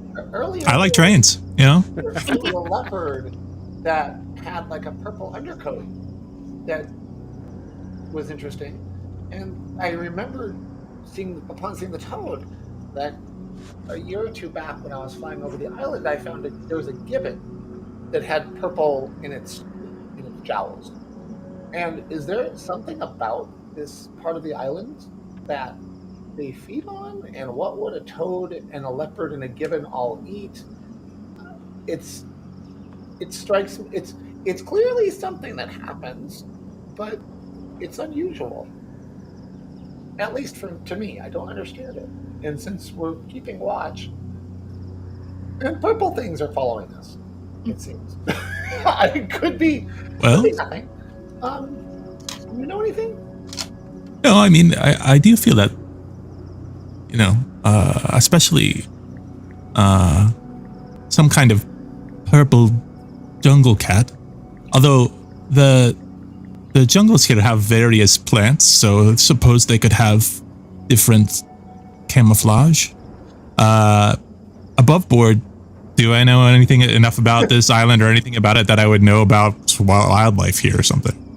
I will say you know enough to recognize that that's definitely a possibility. Like some of the, notably, we've mentioned this a couple times. I mean, it's even in the background too. There are some plants that specifically have very vibrant colors and leaning towards that fantasy sort of realm of looking a little different. So Yoon, I think, from your perspective, why wouldn't the animals itself kind of borrow from that same realm? Maybe.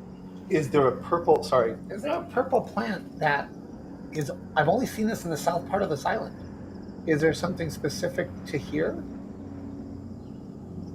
Not that I know of. I think it's definitely something to pay attention to. But when people wake up, we should. And I think, as with the other side, trust your instincts. I feel like so far you haven't run off or led us astray or anything like that. Car's not laughing. Right. All right. Well, if something else seems bad, I'll let you know. But maybe just keep an eye out for purple animals.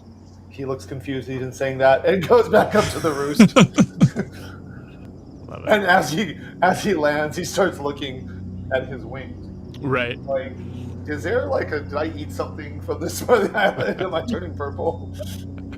I think there's a certain point too that, in the right light, I think Carr does have a little bit of a purplish sort of hue. So he's like, poking at the feather, is that Is that normal feather? Is that a Yep. Also, like, without dark vision or the kind of vision that I imagine Kara has, there's no way Yoon can probably even see animals, like, on the shore, let alone a purple animal in the middle of the night. Yeah. Yeah, that's so good. Cool. I'd say, I mean, honestly, Kara, you might not even go back up. I'd say at that point there's a moment where you recognize, like, okay, time to wake the others. Oh, is it time? Okay. And the round 2 was Ogre and Zed. Ogre and Zed, yeah. I'll wake one if Yoon wakes the other, I suppose, or I'll wake both of them. And I make sure to inform them both of the purple animals, both from the last 24 hours and the one I saw 2 years ago, just so they are on the lookout for anything unusual before I go back to my roost and sleep for the evening. Ogre, I imagine you might actually be asleep on the deck. Yeah, she's not sleeping in the ship. Yeah. Cool. So actually, Zed, go ahead. I was like, I will wake Ogre up because I don't want to go inside the ship. Yeah. Yeah, then if Zed's in the ship, then I'll wake him. Unless I have to. I like being outside.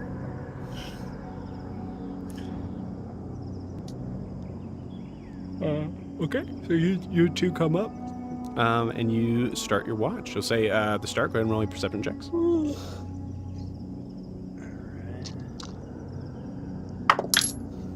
Alright. 21 modded. Okay. Perception? Mm-hmm. 6. 6. All right. Cool. Where do you think you guys are stationed at? I'm probably driving. Cool. Ogre's just like leaning over the side and just like Just staring straight up. Cool. I love it. Ogre, you as you're looking out, just looking out into the rainforest, there's a moment where you feel like you start to pass by this rock, and this rock has it kind of juts out at sort of an odd angle, just enough that it's interesting to you, and you feel like it's familiar. As you're looking at it, you recognize this might have been something you jumped over or climbed over weeks ago. And as you're passing by, watching it slowly kind of sail past, what's on your mind?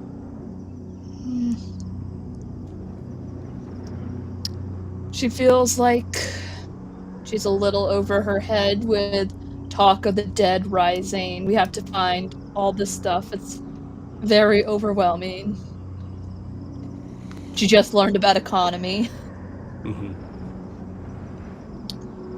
But she's trying to understand it a little bit more. And these people have other things that they need to do, and she understands that. And she's trying to get a little more acquainted with them, like talking to you today, and then yesterday with Carr a little bit. Trying to figure them out a little. See where they all stand. But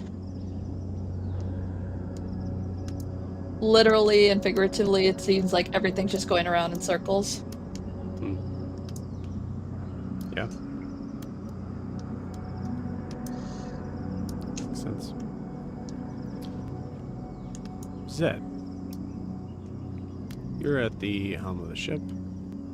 I'm not gonna make you roll. I think you nailed it so well this time that you're not gonna have to worry about it. You're also probably being a little more careful at nighttime anyways. Is that a 21 perception check?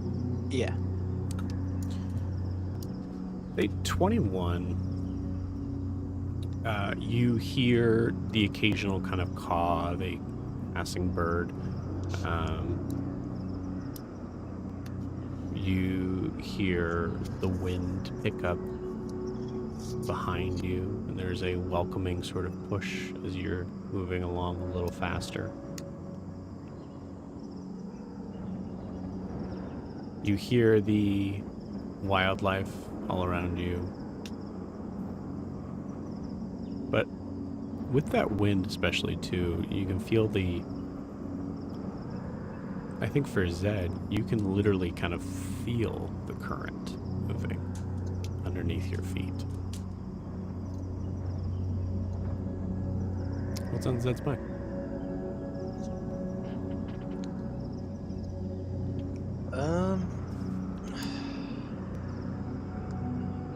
Probably thinking back to when we were at the village, how it turned out better than it could have. Like if Ogra didn't leave and they seen her there and captured her, they would have just killed everybody there instead of taking hostages. And then, what do dung beetles eat? Because I gave him just some lettuce. And then, just realizing now that, like, if we're always near water, we're always being watched, and how much of a perv that lady is. And then we gotta go find this bell dude. What's his name? The bell maker. And where the hell are we gonna find a bell maker in a city with probably just one bell, so he's not gonna have like a big shop or anything? Right on cue, with a 21 perception check, as you're thinking about that, you actually hear this very distant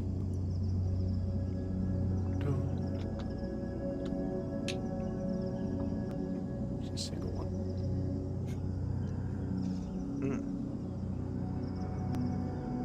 You hear some kind of like some somewhat like flurry from the trees.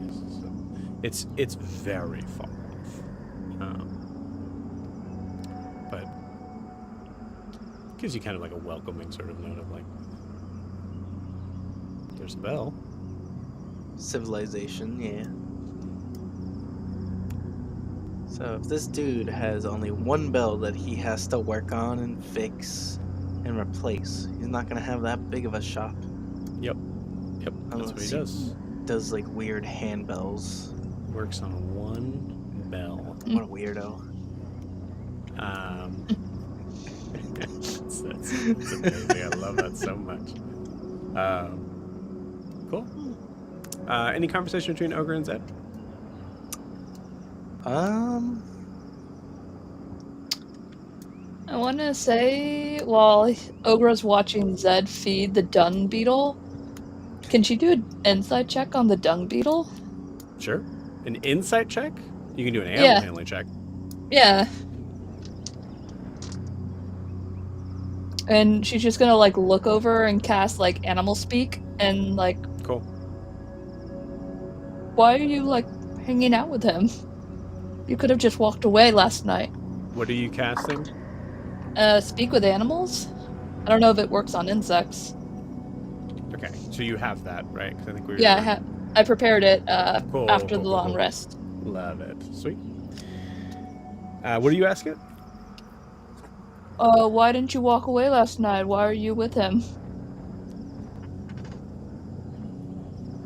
I don't know.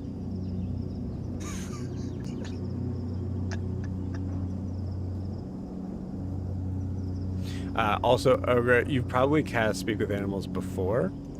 And most of the scenario is the animals being like, whoa, you can hear me? And I can hear you? There's a little bit of that. None with this dung beetle. You're just like, oh, whatever. Just go with the strange elf person who keeps picking up your poop. Keep losing all my work. Do you want to like be let go? You sound really depressed. I don't know. Do you have a name? No. Do you want him to name you? Whatever. Do you want Ogre to stop talking and leave you alone? It's a free country.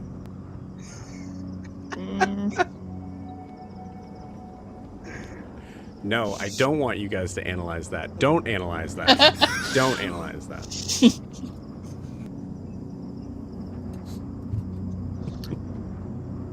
Okay. Okay. Bye.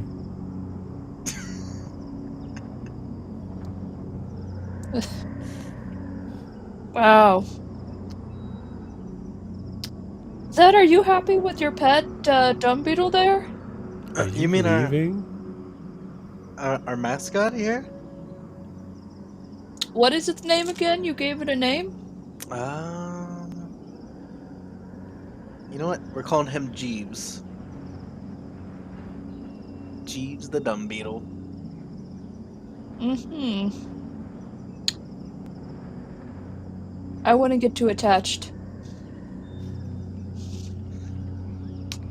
I mean, can't get more attached than the coral, right? Mm.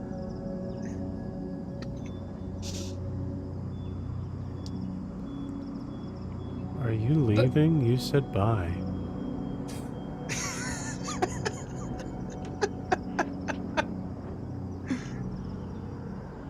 I'll just stop the spell then. Okay. Just like hang up the phone. You hang up the phone, and like there's, I think even with like the residual magic, you can feel that the beetle's still probably talking to you. You just can't hear it. Like it's like, you know, like still trying to be like, are you gonna go? You said bye already. This is awkward. Yeah, incredible. That is a moody beetle. He's just sitting there. Yeah. Oh, he must like you. Look, he's looking at you. No. His body was facing that way when you came up.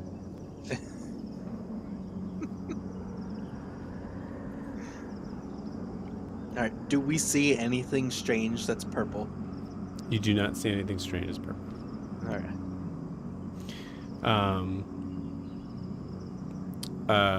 There is a moment where you see this guy kind of change from black to just the hint of purple, and that gives you kind of the cue of, okay,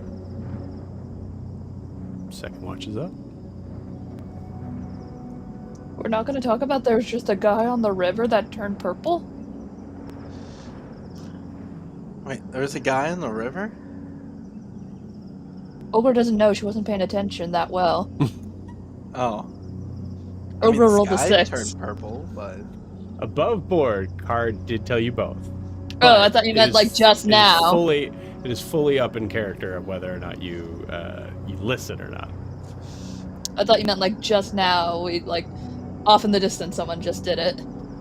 No. The sky. Oh, sorry. The sky. I thought you said guy. That's why. The sky. He would have had me yelling at the dude, "Hey, what's your name? No. Why you purple?" Alright, so I'm gonna go down and I'm gonna wake up Sylvia. Okay. And Ogre's gonna before you leave, she's gonna gather up some mud and give it to you.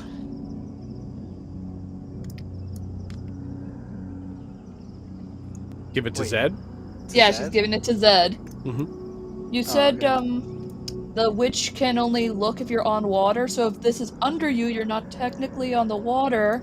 You have earth around you, so you shouldn't be able to be seen. Oh. That's genius. I'm putting this under my bed. Sylvia, wake up. I got dirt to put under my bed. Keep watch. There's purple stuff going on out there. What? I'm like okay. pushing All her right. with my boot. Just... Yeah. Okay. Yeah, okay. Zed, I'm okay. gonna dirt under my bed. Look out for purple stuff. They said there's weird things that were purple. What? All right, I'm going to bed. Zed, you didn't say. Okay. Ogre, you wake up Kaelinor. Okay, Lenore, it's your turn. Yeah, I'm up. Thank you. There's Jesus. some purple stuff going on outside. The beetle is very emo.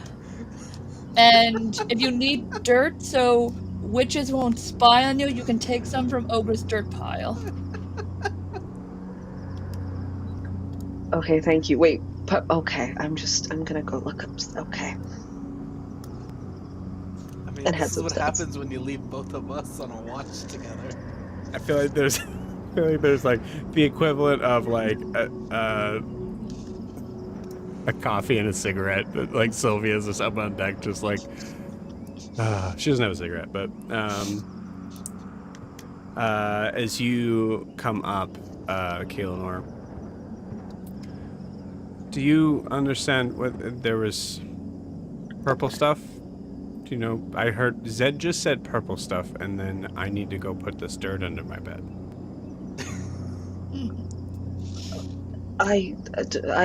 Ogre told me purple things, purple stuff upstairs, and if I need dirt, so I can't be found, to take some from her dirt pile. Were there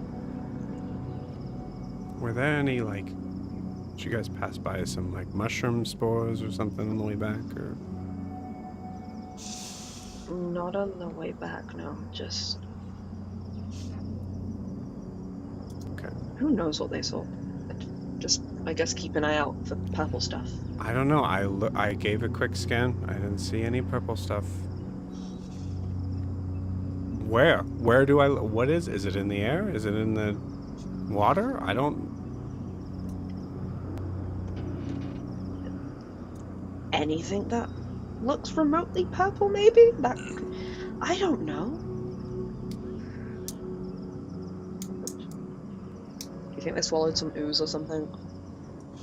They're both hallucinating purple stuff.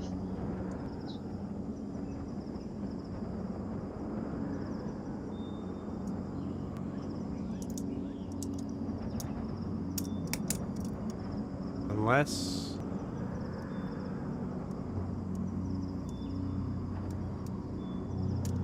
Look at me. How high up were you in the Merlin Lockhart? Not that high. Trust me. Roll me... Oh, sorry, you can't do that. Roll me a persuasion check.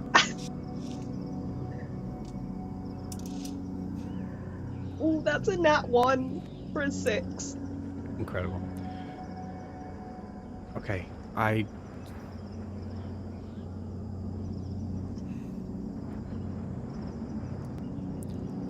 here's what I know, and I guess that doesn't really change anything about you and me, but if you were telling the truth that you are a low Merlin Low guard and you ripped up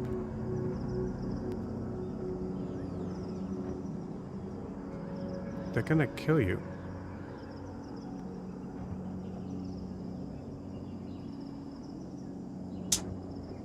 Yeah, Or I know that. Or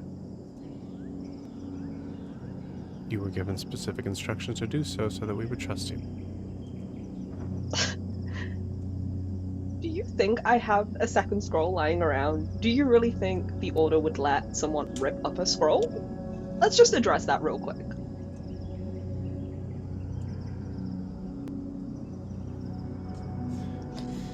You've been around enough, you probably... Anyone tell you how this group came to be?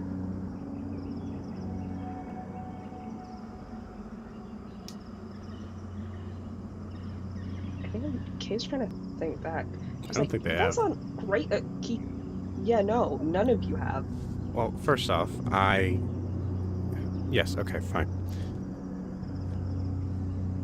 They were stuck in a time loop. You did something. Yeah, you said at Chase's thing, you bought one of them back. The end of Chase was important, so you did something? They were stuck in a time loop because that's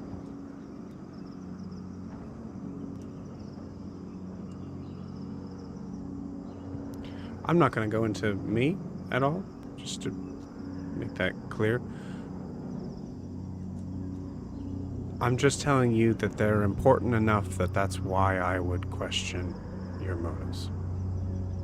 And yes, to a point of you pretending to throw your art away.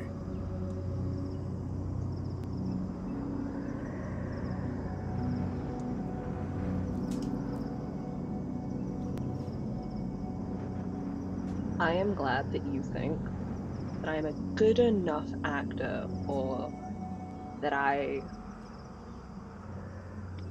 don't even fucking know what the fuck. You realize what it means to rip up a scroll like that? I could die. I do. You do. We'll say passive insight. She does. Mm-hmm. Interesting. You know what the order is like, apparently. I don't know how you do, but you do. So you think I'd forsake that, my safety, my family, everything I've known?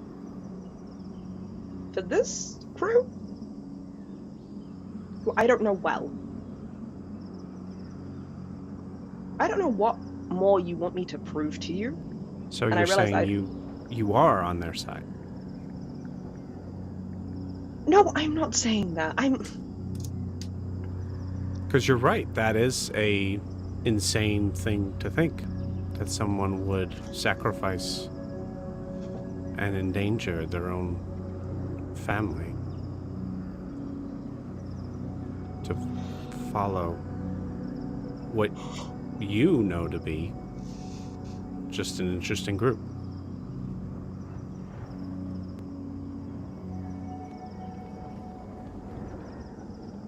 And I think Kay is shaking a little bit, just with, I don't know if it's anger or frustration or just like, and she just turns to Sylvie and she's like, you know they're not an interesting group. You want to know what I think? Yes. Zed saw something. The Sea Witch is coming back. The Melonloke want his return. Chase said something could be rebirthed. What the fuck do you think that could mean, Sylvia? And while I say that, I want to cast Detect Thoughts with my new telepathic ability. Okay. I think passive thoughts, there's no roll for. Yes, I believe so. Yes, initially Lancer has thought of a creature. What is on its mind at that moment?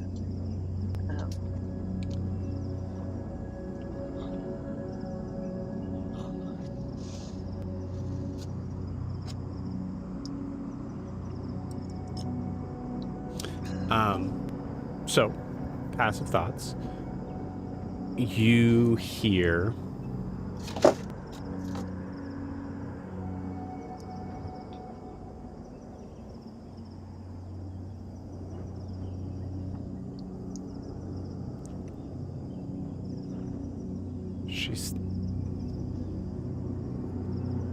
she's young. Has to be. No high elf would hold any ideals like this and break them unless they're not sure of who they are.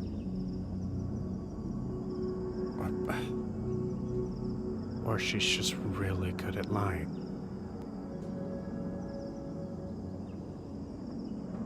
And there's no way for me to be sure.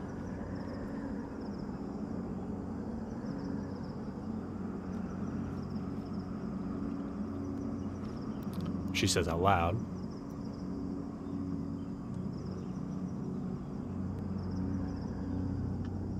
I can't trust you, and I don't think there's anything that you can do to prove any sort of loyalty to me or this crew.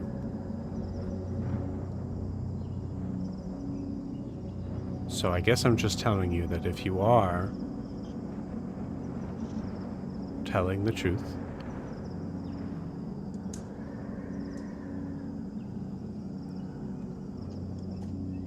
they're not just...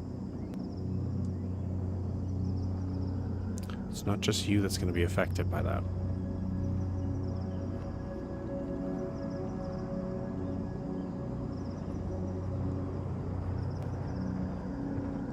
I don't...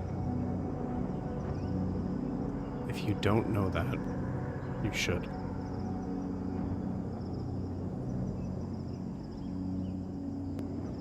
Passive thoughts. You hear... For your family's sake.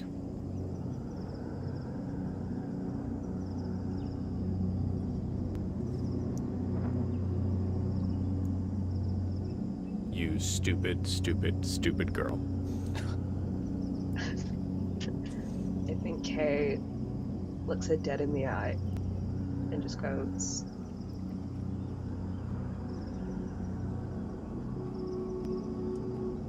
I think my family will be fine. And just... God, she's so peeved. She's so annoyed at Sylvia. And just walks to the frickin' helm of the ship. Like an angry stomp. Yeah. Yeah. Watch as you go. Turns to the bow. Go ahead and roll a perception check.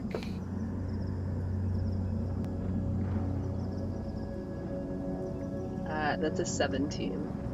17. As you move towards the back of the ship, taking the helm,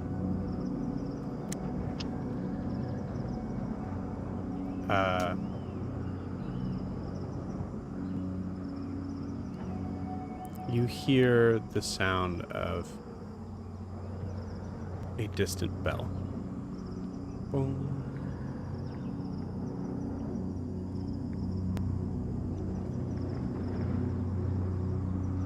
And notably, actually, you don't see any reaction from any wildlife around.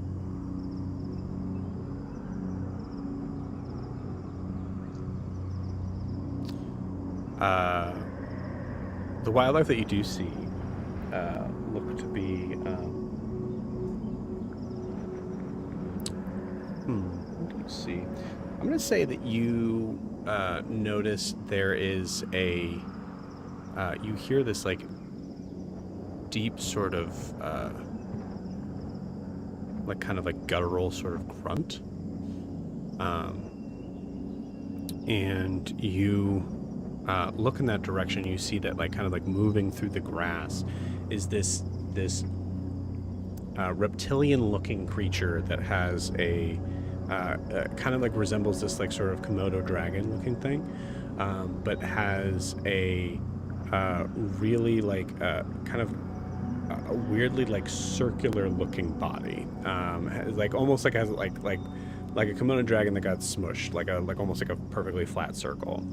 And you see on his body are like little sort of like plant life things that are taking up that space, and you can see that in the center there looks to be like almost like this little, its own sort of like pool of water, as this thing is carrying a tiny sort of ecosystem on its back. Full-on Komodo dragon, like it kind of has that like long sort of tongue that kind of like moves out and looks up in your direction. So give me an animal handling check, I think with disadvantage.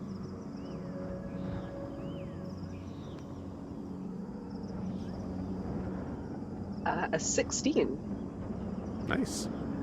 Awesome. This creature doesn't look like it could move anywhere fast. If it did, it would kind of spoil the ecosystem that's on its back. So there's a possibility that this creature is kind of docile in a way, but also there's a lot of things that could harm the things on its back too. So you imagine that there's a certain level of, if there are more of these things, which there probably are, they are probably a certain level of danger. But with a 16, looking at this creature, which I guess I forgot to mention the size, probably like large size, mechanically speaking. So it's about maybe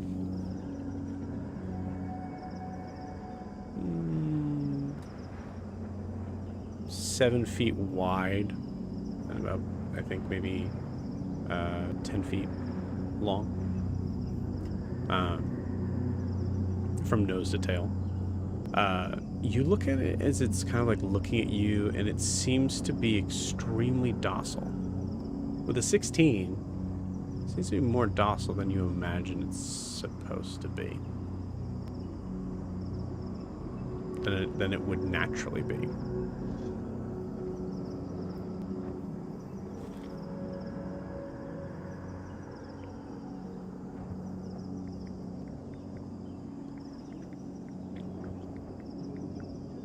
Interesting. Okay.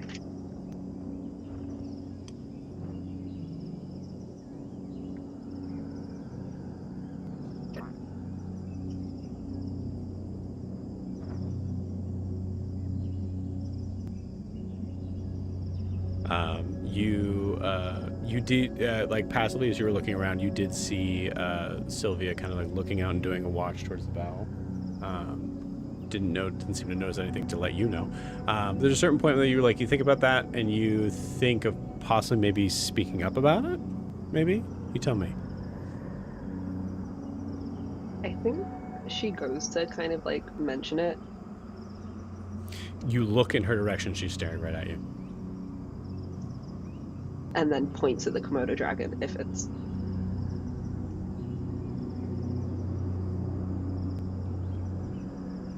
Yeah. Okay. Okay.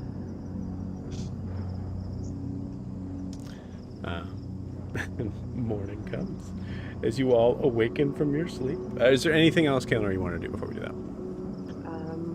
I will probably grab the broken scroll from the deck that it's just been rolling around, just stick it in my backpack. When do you do that? Probably after. She probably leaves it there during the first and second watch, so after, like, while coming up for third watch. While coming up? Mm-hmm. Okay, cool. Got it. All right. Sweet. Well, morning comes and you all awaken as the trees start to, as you're passing through the trees, there's a certain point where you notice the trees start to become a little bit more sparse and kind of moving towards a slight sort of river bend here.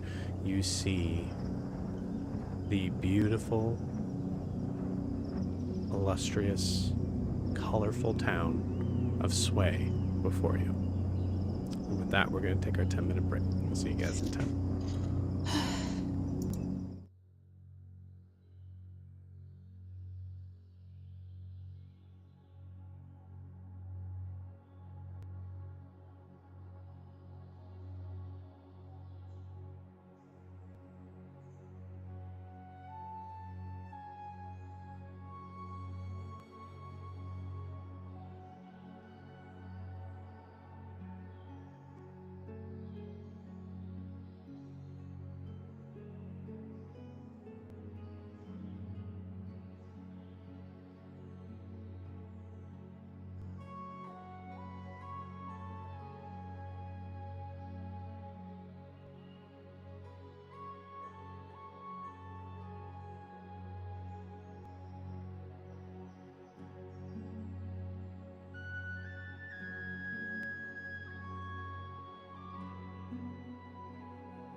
All right. Welcome back. So, as we awaken and jump back in, we see the land of sway in front of you.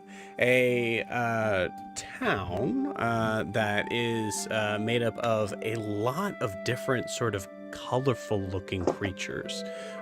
There are many many shops that seem to be built up into only as high as like maybe second floor story buildings, mostly made of like various pieces of mostly made of wood. One notable thing that you guys definitely see is that when you come in, there is an extremely tall sort of rather thin looking monument that is sitting up about maybe 50 feet up into the air, and you can see an extremely large brass bell, essentially kind of in the middle of what would be deemed the courtyard of this area. Most of the town itself is sand, as far as like the floors and all that stuff, but this tower specifically is built entirely out of stone. You see it kind of like leaning even kind of I think I said 50, so sorry, closer to be like 100 feet tall, because it's very high up there.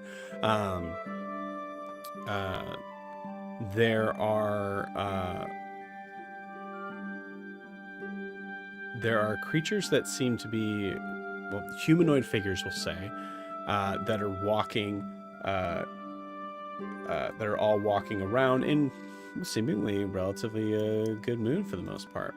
But one thing I do want to point out is that as you guys come in to port, or excuse me, as you guys come in from the river itself, I would like everybody to give me a perception check.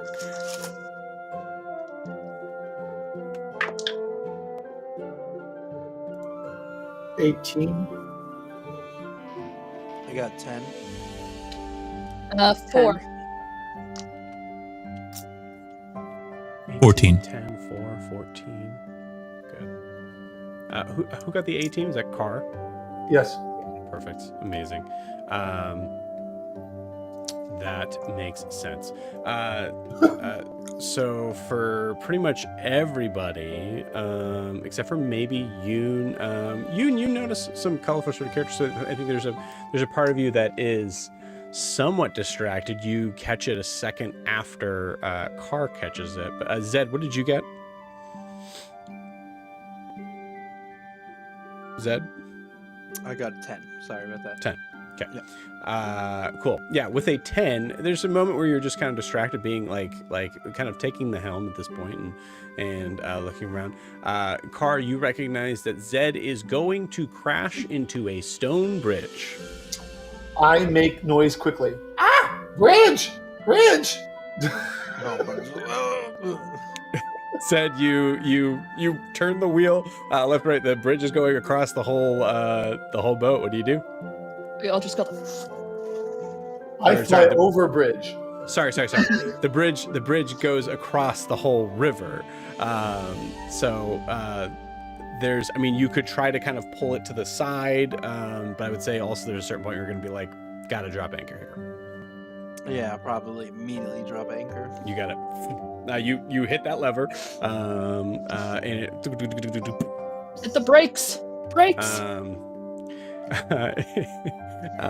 I'll say this, Yoon, actually, with the 14, you do kind of catch there's a moment where you hear this you hear this figure, or you hear this sound of someone singing. It sounds like a long sort of like ballad thing. You don't see any sort of like crowd of people or anything, but it's relatively pretty close to your area. So we'll say with the 14 being, kind of concerned and confused on that, you kind of run to the bow, because at that very moment, as it's coming to a screeching halt, the like, as you are about to crash into this being that you see who is just poking up over the water. A figure in deep blue skin, long hair that kind of comes back into this like kind of dreads that come out. And you see he has like a harp in his hand, and is like holding one hand up towards you and the ship. Give me well, let's allow this to move along. So do you say anything in this moment? Yeah. Apologies, friend. Would you believe that we're new in town? Is this where we park? Is this where the ship? What are you doing? What are you, well, we're dropping anchor. Okay. Looks behind him at the ship that you now see as he's kind of turning. He's turning in the water as you see underneath a very clear sort of sign of a fish-like tail under him. This figure seems to be a merfolk. As he is turning in his way, looking at the bridge and looking at you and going, yeah, I think you're not gonna fit. As you both notice that the bridge itself is fairly low, just low enough that it would be hard for it would be impossible for your ship to travel through. So where does the ships normally dock then? Or on the other side of the bridge. We don't really have. We can't dock on the other. No, I've never seen a ship of your size come from this direction. Oh, well, you're welcome. What? Thank you for my service. Well, it's not every day you see in fact, it's no days that you see a ship this size come that way, and interesting things are the spice of life. Oh yeah, I guess I could probably put it in a song or something. Yeah, all right. Yeah, thank you.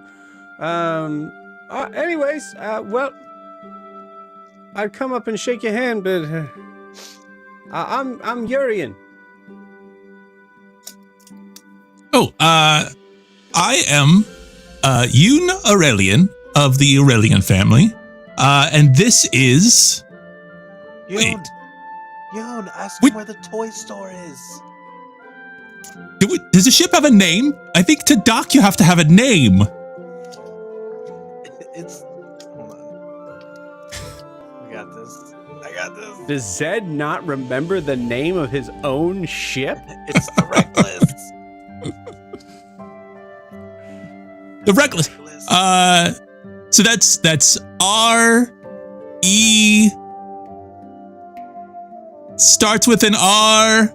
I'm sorry. Are you telling me that I'm not the port master, or I'm just a?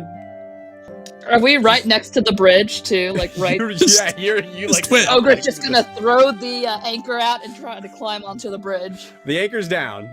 Yeah. But yeah. Ask him where the toy store is, Yoon. I don't think he's not the authority on that. We'll talk to some. Yeah, so there is someone who makes toys, but they're not. It's not a store, really. But does it sell things? I guess they're mostly for children. Is his name Carvis? Is his name Carvis? I think Carvis is the bell maker. Unless you think, are bells toys? Oh, are you looking? I guess they could be. This is amazing. Like, he's so confused. He's also looking straight up at you. Right. Okay. Yeah.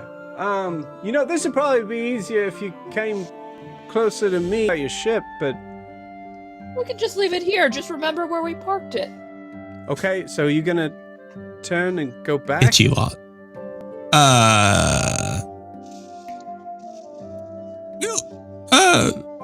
Oops. I don't know when that happened. Oh my God! What is that? There's a big, big looking rectangle at me.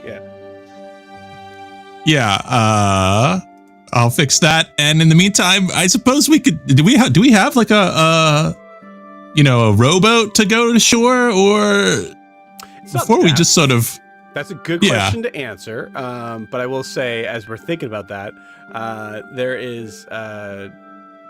there's definitely no need for that. You guys are pretty close, even to that point of like where the river is. I mean, honestly, like I said, like you're this close to the bridge. The quickest way of getting off the boat is just actually literally just walking from the bow onto the from the bowsprit onto the bridge. Yeah, that's what I said. Ogre just jumps over the edge and onto the bridge. Yeah, and just goes, so you remember were on where the we bridge. parked? Incredible. Is there any chance that the boat's gonna get taken away? Or just leaving it parked there? Who are you talking to? Are you asking me, the DM? Yeah. It's for them to do so, they would have to travel upstream. They'd have to turn the boat around and travel upstream. So it is unlikely. Joe, can I, while this is all going on, Yeah. as far as looking around, is there, I've kind of two questions in one. Is there an Sure. Arakocra presence that I see? There is, absolutely. Yeah, you see a couple of, they're far enough away that you're kind of like, you're actually obviously kind of like more in like an outskirts sort of the town. So you're not like in the middle of it, but you see some large winged creatures that definitely have a varied sort of humanoid sort of shape about them, mostly in very bright colored plumage. Yep. Then in that case, anybody who's watching Carr notices he changes his demeanor incredibly. He actually stays away from the group. He's like as far away from the ship as he can be, and he's just keeping to himself. Cool. Love it. Well, I guess we're here, gang. And Yoon starts to step off of the ship, and then Missy steps onto the bridge. Love it. Just in step. Yeah. Great, I that was follow cool. the party at a distance. Cool. Cool. I'm gonna Does run Carl into not want to walk with us or something? He's okay. This is fine. Follows along with everyone. Was that loud enough that I can hear it? I don't Probably. think so. Okay. Oh, probably like mutters it just like. Okay, then if she says probably, I will. Excuse me, and I'll call them back. And My people do not talk to me very often, and if they live here, then the residents might not want to talk to me either. If I travel with you, they might not talk to you. So I will follow, but it's best if I am separate. I'm not, the Ashwin are not, we're not spoken to unless needed. And I'll put my wings back over my shoulders and kind of separate myself again from the bridge. Cool. I will say, because I imagine, unless you guys have walked away from your boat already, you're still relatively close to Yuri, and Yuri was supposed. Hey, brother, I fully understand. I can't leave here, so I'm with. Sorry, was I interrupting? Nope. Go ahead. Anybody who's watching, this Ashwing, he's with us. It's not Just so everybody knows now. He's our friend. You're welcome to walk with us if you'd like, but I do appreciate the thoughtfulness. I don't think you understand the depths of our culture. I don't understand the depths of many things. Just let me. All right. I'm gonna run Let's over find to that the toy guy. store, eh, Zed? Yeah, I'm gonna ask him, where's that toy store? Or the bell maker guy. Where's that works on the bell toy. No, that's the making same Sorry. place. I think that's. Those are definitely not the same place. You You know, need a guy that works on bells. the guy that works. Yeah, toys and bells, two very different things. I'm just going to tell you because it seems like you guys are new in town. The bell maker, very respected in the community. Best not to call his bells toys. Okay. Are they more like tchotchkes? What's a chotsky? Yeah, what's a Ogra has the tchotchke? widest vocabulary. Because it's all borrowed. It's all, yeah. Oh, anyways, which way to the spellmaker? To the what? Fixer. To the bell maker? guy. Oh, okay, Yeah. great, yeah.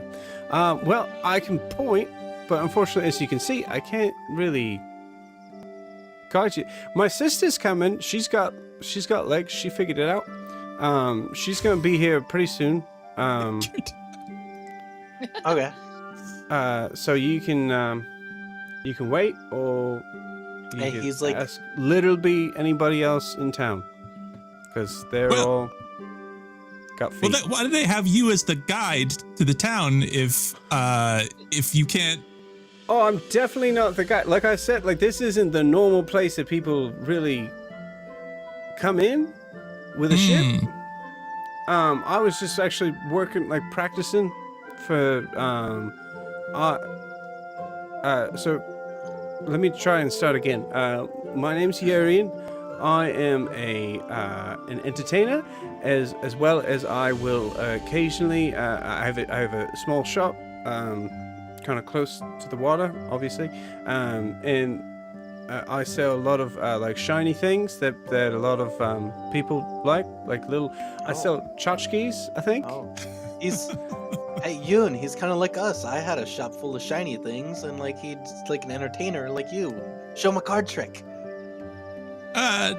Later. We don't need the right stage, and but I did Sure. hear you perform. Or at least as we were pulling up until the last note, it sounded very good. Great, yeah. No, the last note was just me screaming because I thought I was gonna get crushed by a giant ship. So Oh, well, it was very emotive. Is that what that was? thank you. Yeah, no, that was not part of my act. Don't let anyone know. Oh. Yeah, okay. You thought it was good though? Yeah. You should, Great. You should hit those notes again. All right. I want right. I'm in the middle of practicing right now, so I don't want to.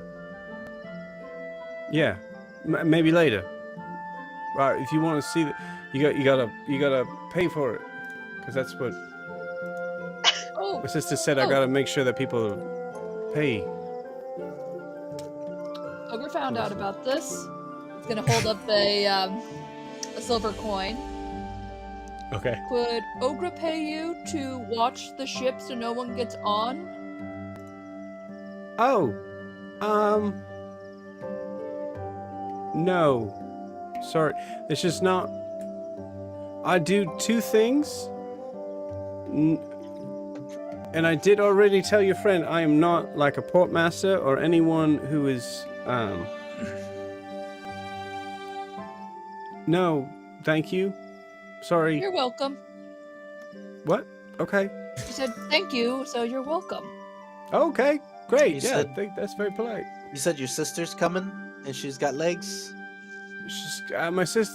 I did say both those things. Yes. She's on her way. I hope. But you know, what's where you guys from?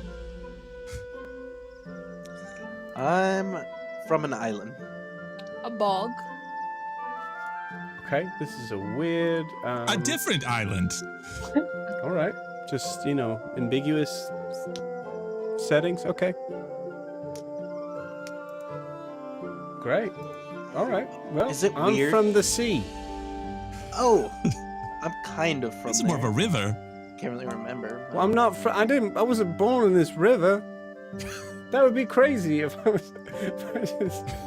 I have the entire ocean, and I didn't leave this one spot. Oh, by the way, River's a not crab. just this one spot. that's like a couple days back. It's a total dick.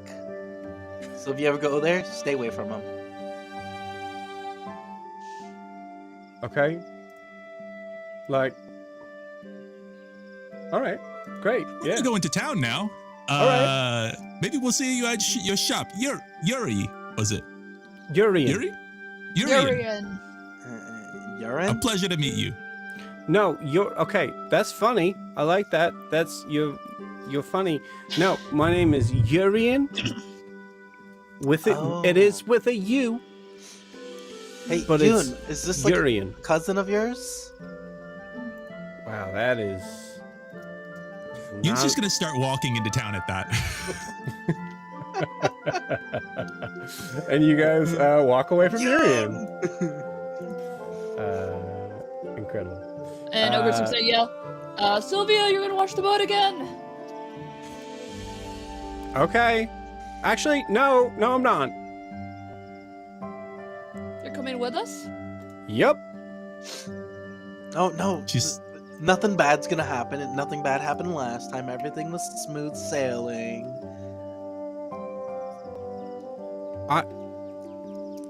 This is not a discussion. I'm coming with you. And you guys move forward. You see Kaelinor, Sylvia does not move more than maybe 20 feet away from you at all times throughout this.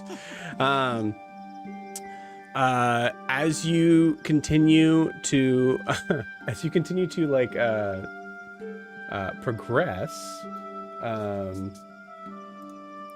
I'll say everybody, as you are looking around, I'll put it this way. You go ahead and tell me if there's something specific you're looking for, but if it's a general sort of perception check, that's fine too. So go ahead, everybody give me perception checks. And we'll go around and kind of handle each things individually.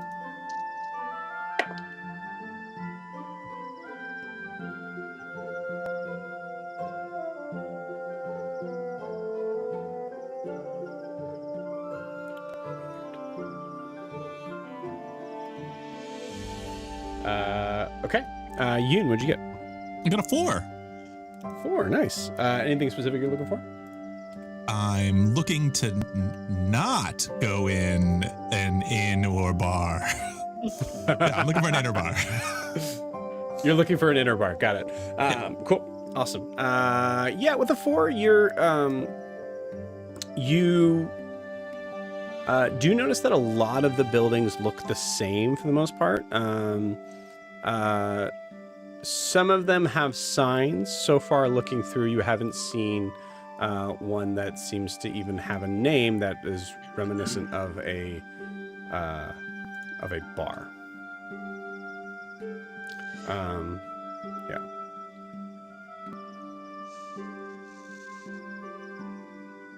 Sorry, gang. I'm having really hard trouble with mid-journey for some reason. It's freaking out. That's all right. We'll make it work. Cool. So, let's see. For Zed, what'd you get?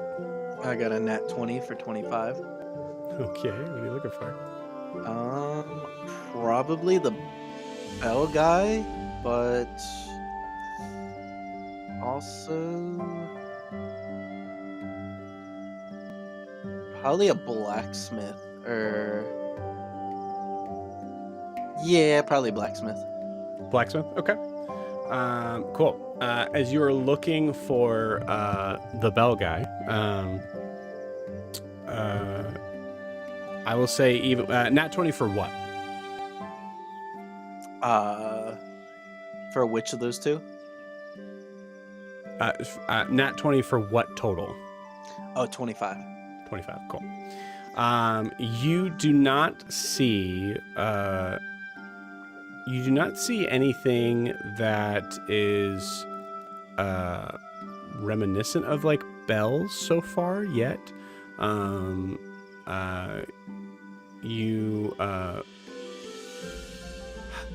You don't really even see necessarily a blacksmith. This doesn't look like it's kind of one of those towns that might not have one. Besides maybe the bell maker itself. I mean, you have to have a furnace and certain things for that. So you feel like you might be able to kind of handle any basic needs kind of 2 in 1 there. You do notice that there is like a lot of stores and things like that seem to carry basic like ship supplies, necessities for that sort of thing. There is eventually you'll see that like out further kind of along the beach there's like there's dockyards that actually have, or dockyard, shipyard, I don't know if there's a difference, that actually has like space where you can see like a ship actively being built, and looks like also could probably handle rebuilding as well.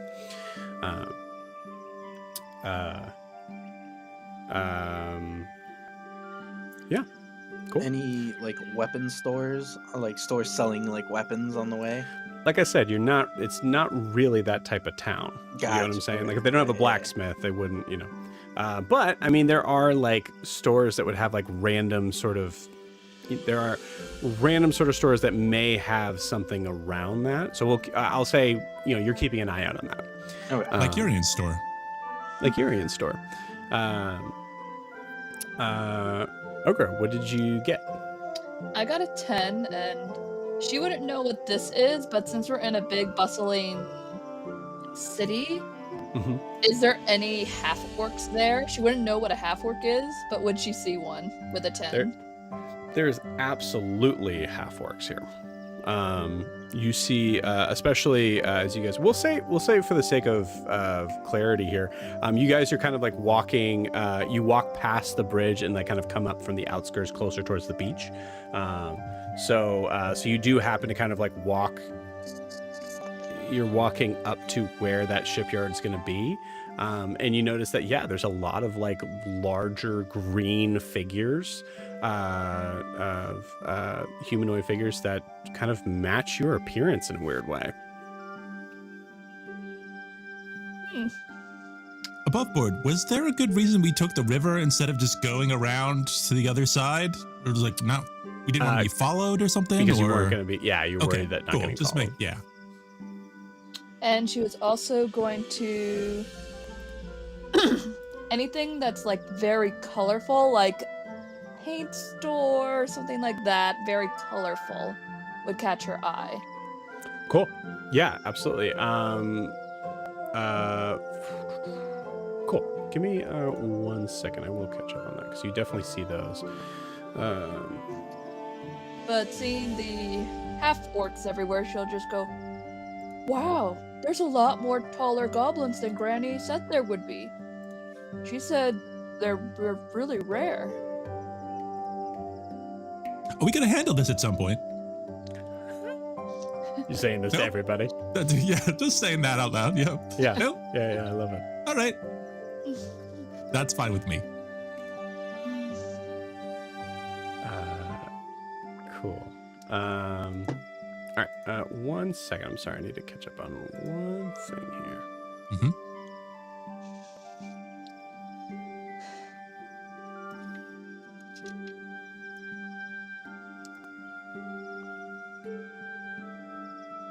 Okay. I will say no one asked for this, but because she was relatively close,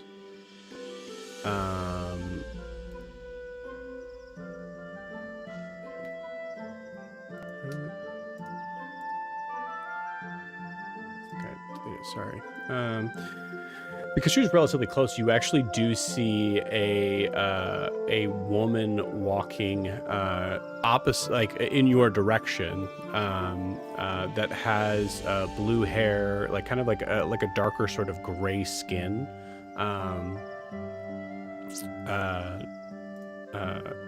Fully up to you if you guys interact, but you get the idea this might be the sister.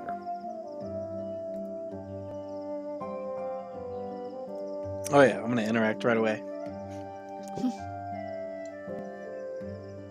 Say, hey, we seen like, I guess it's your brother over there by the bridge. No, thank you. No, Bellmaker. Where? Urian. We met your brother Urian. Oh.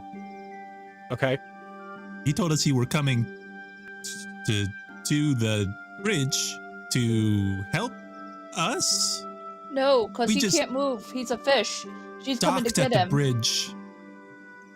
Yes, the Bellmaker. Merfolk. Do you know where it is? He said you could tell us because you got legs. Sorry, are you commenting on my legs? He said you figured it out, which was I'll think about that later. I'm not sure what he meant by that, but that it's fascinating.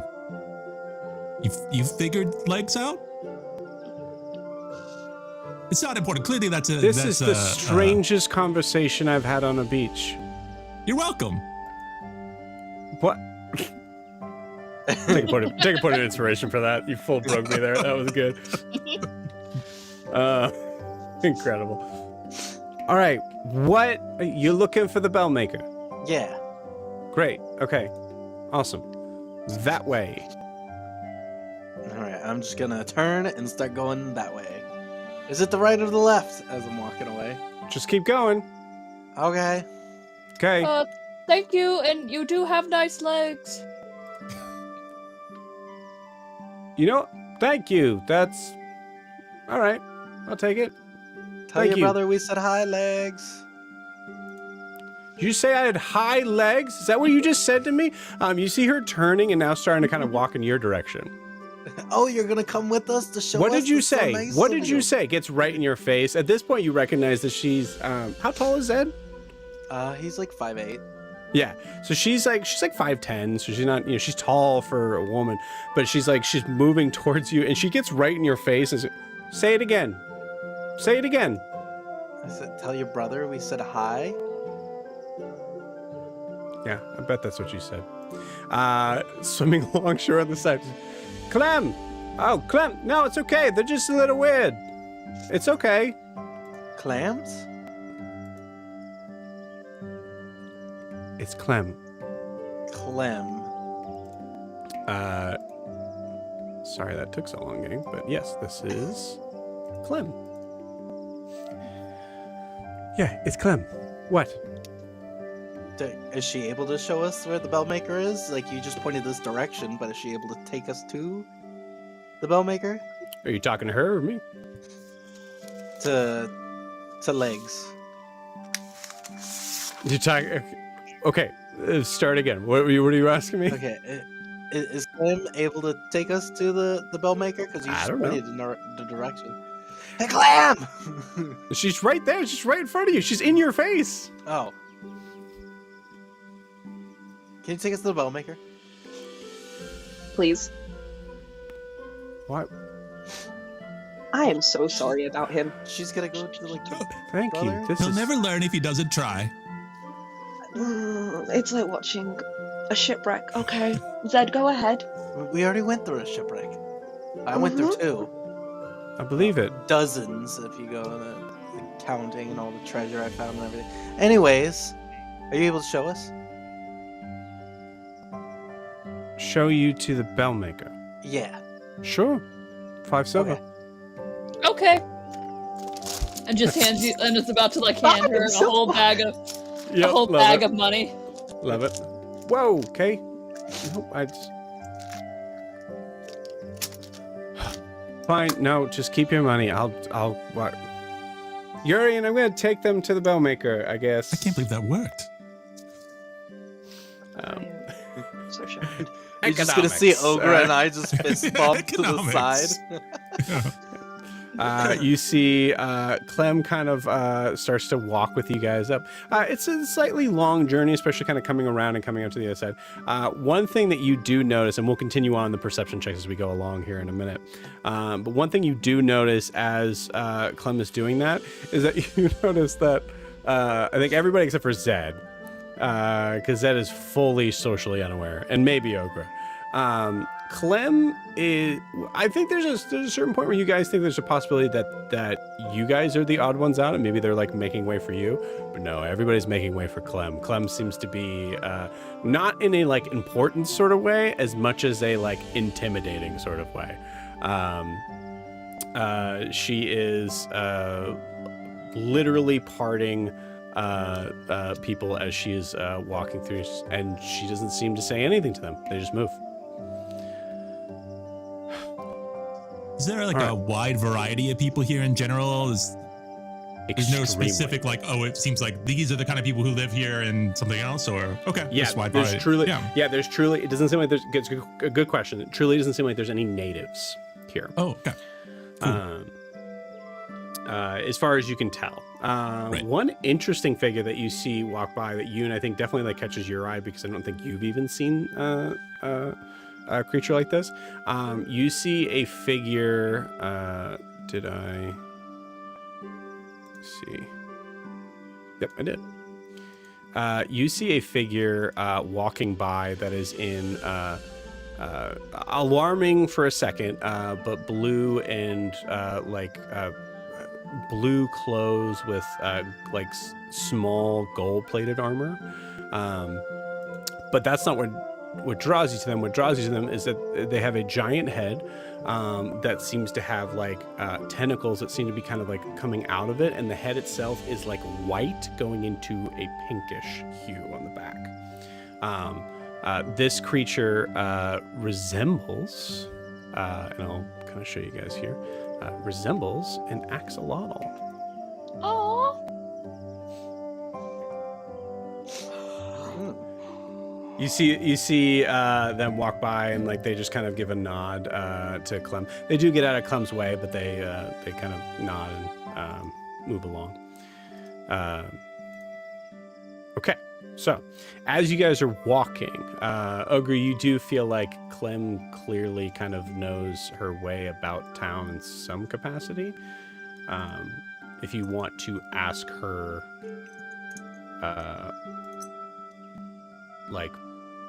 where's a good place for this?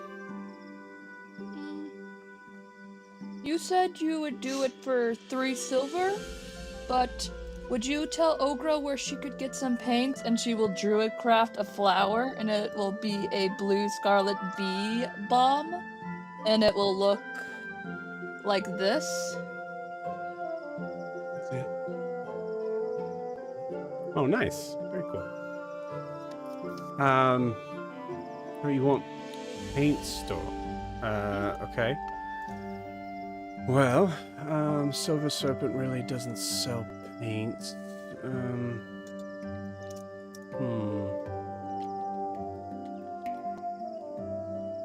Well, What's the Silver Serpent? The Silver Serpent? It's like a high-end jewelry store for people who care about that shit. Ogra doesn't care about jewelry. She doesn't even want this thing. I say, if you care about jewelry and want it more like a price that makes sense, my brother has a shop on the beach. And I sometimes help out in spreading the word.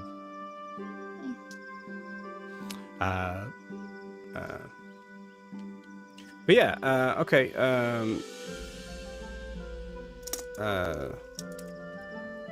So you could probably go to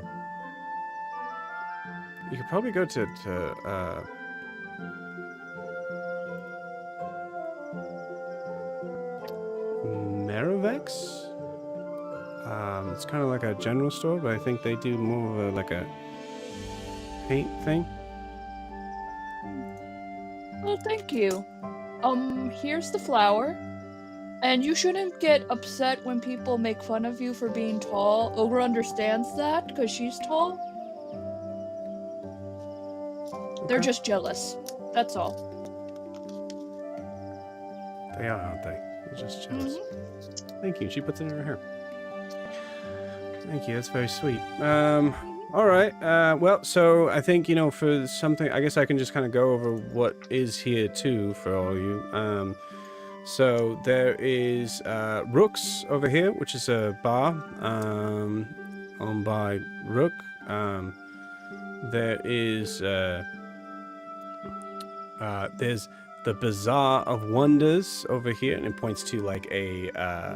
So first off, Rook's looks like a typical sort of tavern bar. Essentially like a little bit elongated, 2 stories. Has like this kind of like weird sort of like barn sort of look to it.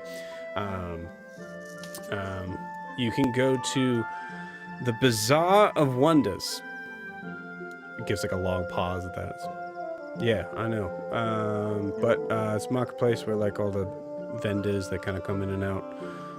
They might have paints there. Who knows? But over there, Sindara Spice is it's a new herbology shop. There for those that don't want to work with Hilly. So. What the fuck did you say? Herbology? What'd you say? Herbology? Okay. Yeah. And there's there's Madame Zafira, if you're into getting your fortune told. She's got like a crystal ball and all that. But yeah, as far as the herbology store, herbologist. What did I say it wrong? What did I say? Herbologist. He just doesn't know what that means. It's plant okay. stuff.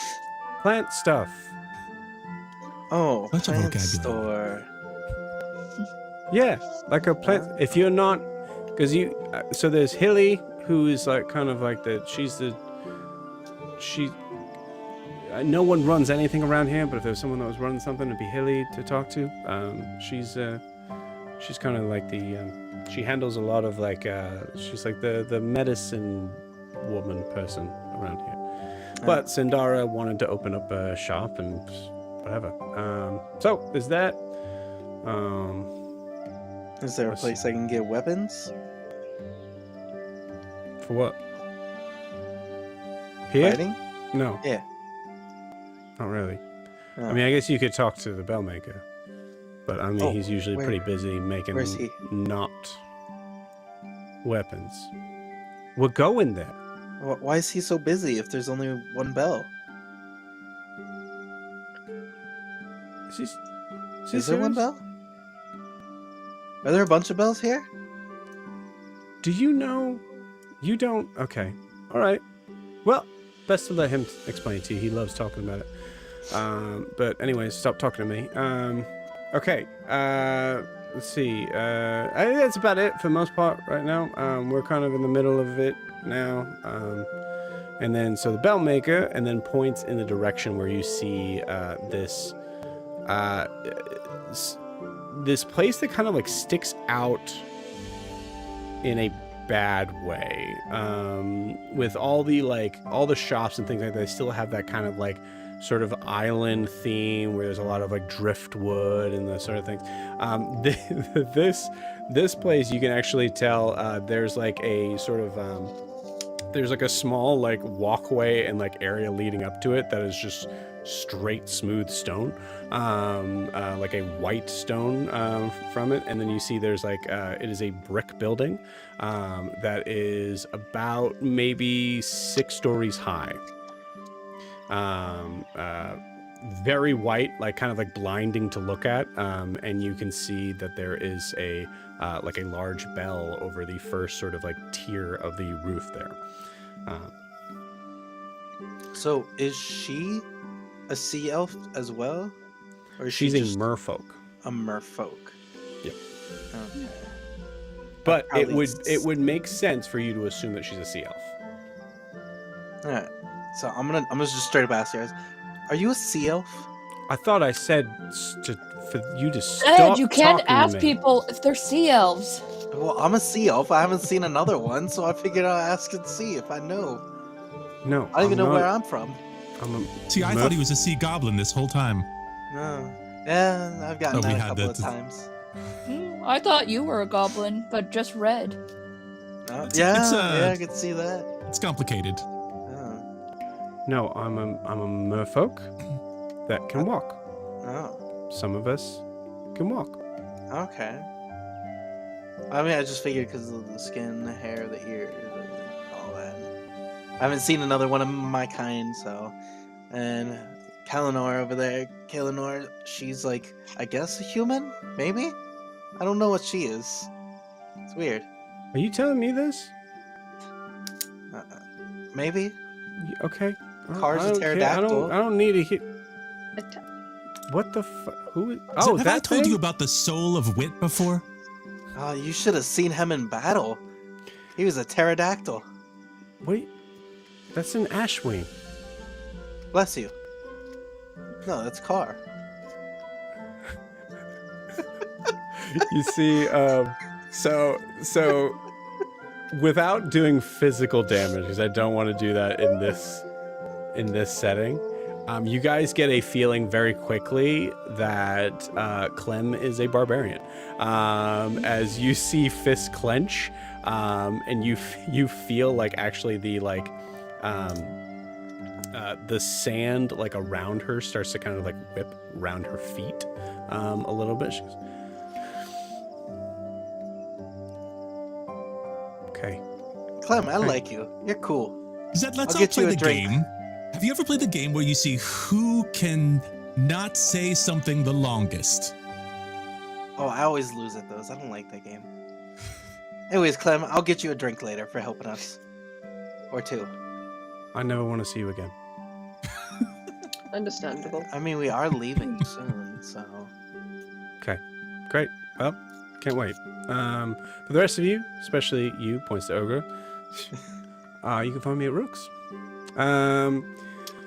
Right. And then does look at Carr in the distance and just kind of like gives like a nod of like just respect.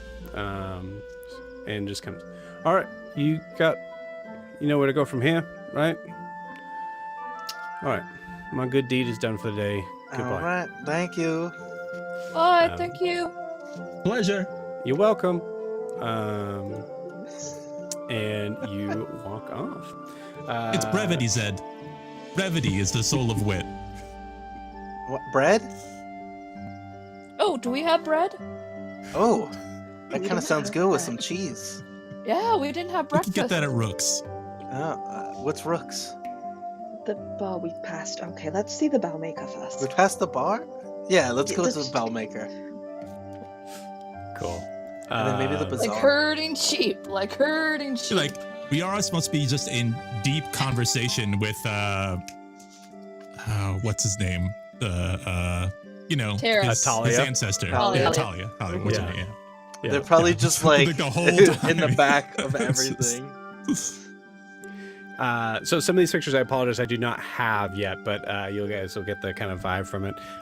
As you guys walk towards, actually, sorry, let me handle this real quick, because we want to make sure we finish up those perception checks for those that are paying attention. What is Carr looking for? Or actually, sorry, Carr, perception check, what did you get? I rolled a 7, so I'm not looking for Seven. much. Cool. Rather, I'm not noticing much. Carr is hanging back. When Clem gave the nod of respect, Carr nodded back. Carr is just hanging back. It seems as if he's fallen back into a very well-known role. Cool. And he is just listening, and he'll respond if spoken to. You got it. He knows that if he speaks to somebody on this island, they will assume the worst, that somebody has died, and especially amongst the non-Aarakocra, amongst the Aarakocra, it's going to be even stronger reaction. So he's just very quietly following along, watching, not saying a word, realizing people might walk around him, respectfully, but just following. And for anybody who's turning back or like back to the side of there, most people that you see are doing that. You see there's like an occasional child that happens to kind of like run out in the middle, and like looks up at Carr and like has a big sort of smile. And this happened once. Sorry, this wouldn't have happened in Sane Mode, but this happens. And like a mom like kind of goes, "I'm so sorry," and grabs and like runs off before you can even respond. I'll just nod. Also, Carr, as you're doing this, there's also a moment of like, you're not really sure what came first on this, but there's also the silence allows you to kind of like keep your mind open or like the part of you open to see if there is any need here Exactly. for your services. That's kind of like I'm open to like, is there something going on that I need to work with? I'm probably also, then so we get to Kaelinor because there's not much for me to talk about unless someone talks to me. I'm wondering, like, I was so comfortable in this role earlier and having spoken so much in the past 2 or 3 days, I don't know where I want to be now. Car's like, I like this, but I liked that. People talked to me, had conversations, and asked my opinion. But this silence is nice, and the respect is nice, and I don't know. So I'm kind of worried. Car's like, this is weird. I don't know where I'd rather go to. Like, so he's following along, probably 20, 30 feet behind. Okay, cool. I love that. wings dragging in the dirt because they're too long if he's not flying, and just quietly walking along. All right. Kilner, first up, what'd you get? Can't hear you. 12. 12. Cool. And what do you think you're looking for? Probably any other elves, specifically suspicious-looking elves. Anyone of the order, just very much keeping an eye out. And maybe a hat to cover Ogra's hat. Cool. Interesting. Yeah, you notice Ogra kind of like walking, like, especially with the Clem. If Ogra's matching Clem's like step, both of them are moving pretty hurriedly, which allows Ogra's hair to kind of just bounce a little bit. Might as well be a shining beacon. I think with a 12, Keonor, with a 12, I'm going to tell you that you know that your perspective of the things around you is split because you're also watching Ogra to see if anyone comes charging at her. So you don't see anybody of a distinguishing characteristic that you recognize, but you know that you're distracted as well. So there's a moment where like everybody's like, especially Zed, like Zed and Yoon are like, we're good, like, it's cool down, and like Kael'nar's just like, fuck. Very like the feeling of discomfort of just like, oh, okay. Yeah. And there's more to this town for sure. So it's kind of in that sort of, at least in like D&D perspective wise, it's in between the town and city vibe. It's like right in between there. So so there's a lot more than what we've described so far, but for now, those are the things that you've noticed from your journeys here, and in that space there, Keonor, you do feel a little bit of a like, I don't think that calms you at all. You recognize that there's more town that those people could be at. But that also means more town where, like each step is a danger. So, yeah, great. Before, okay. Are the Merlinloke only elves? You just said you were looking for elves specifically. Is that like, okay? Pretty much, yeah. They have like outside hires, so to speak, but yeah, Merlinloke are only elves, and is in a distinctive sort of look of various like tan to dark skin, and then usually some form of lighter hair. So yeah, good question actually. So like we would probably then recognize people too who kind of had that look at the very least, not like, hey, you're in the Merlinloke, but that's a distinctive look. Right. Unless they're wearing... Hey, like, you look like a friend. Right, unless they're wearing a hat. Oh, yes, that's impossible. Yes. There's a... but I would say there's a lot of, like it's a beach town. There's a lot of, like, tan-looking folk, and then there's the figure that is as pale as the snow that just walked by you. But definitely, you feel pretty confident that guy's not a Merlinloke because of his giant axolotl head. And we got, like, a beach town, so everyone's wearing, like, beach hats.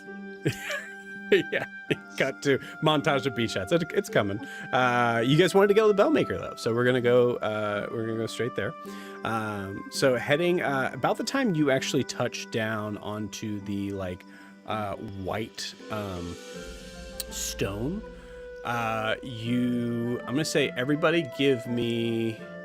No, let's role play this. This is better on this.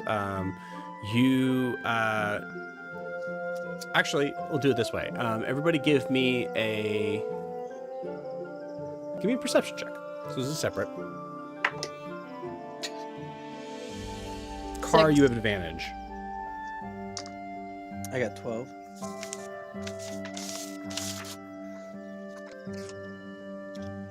You got a shout out. 7. 6. 7, 6, 12. Nat 20 for 20. 22. Sweet. Dirty 20. That's amazing. That's so good. Cool.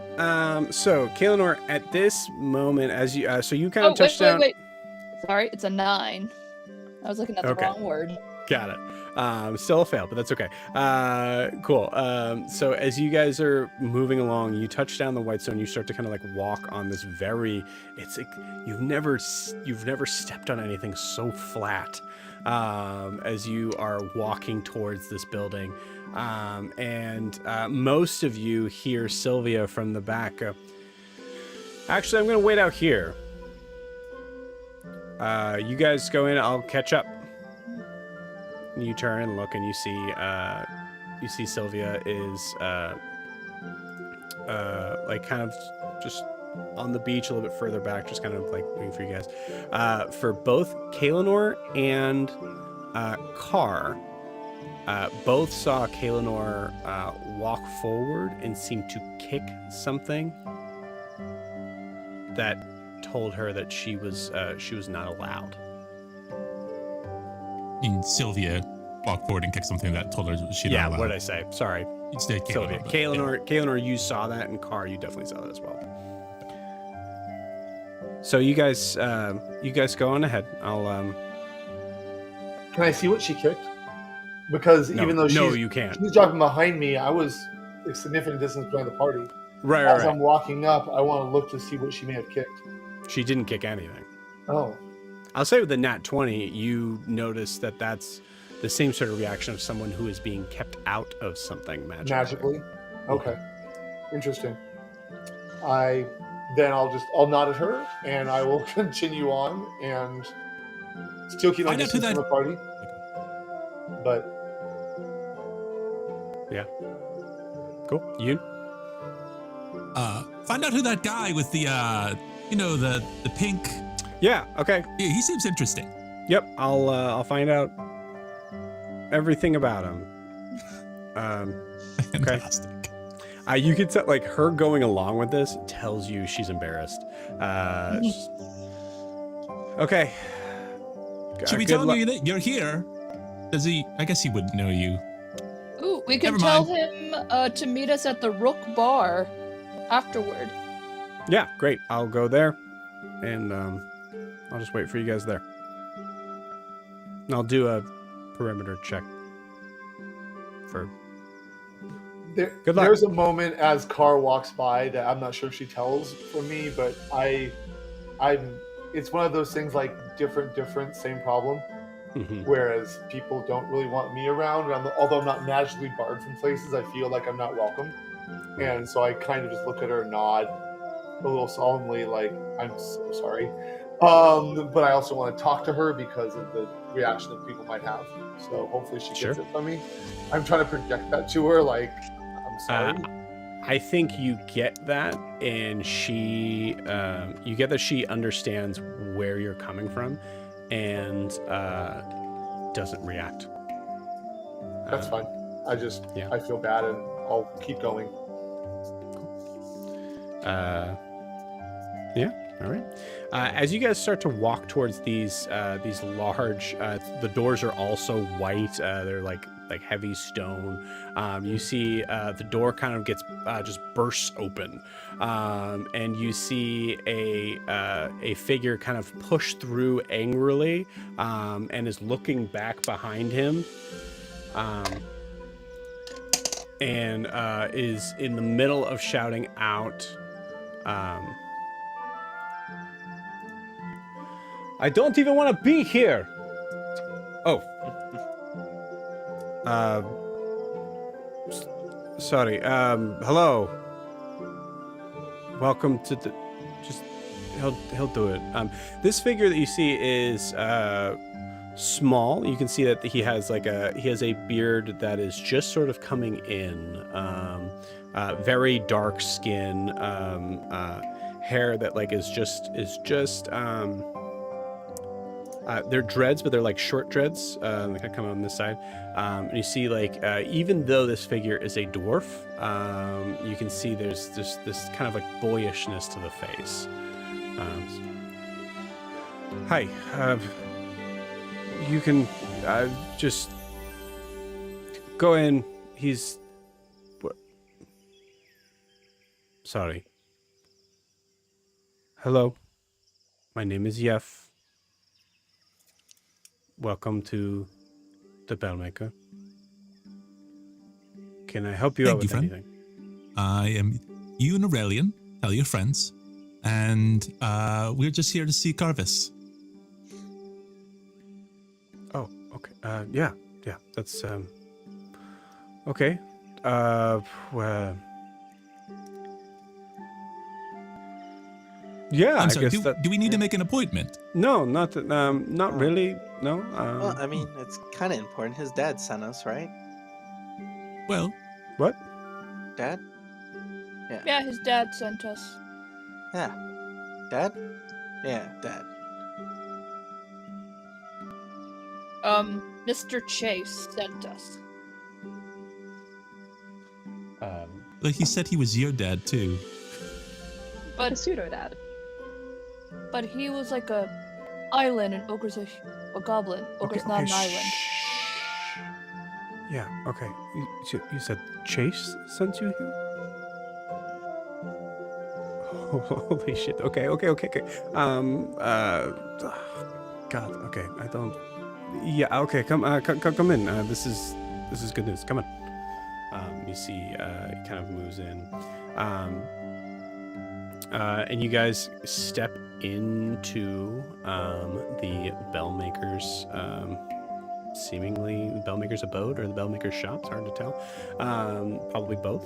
As you step in, you see a lot of like interesting looking dwarven runic architecture. So like large stone pillars.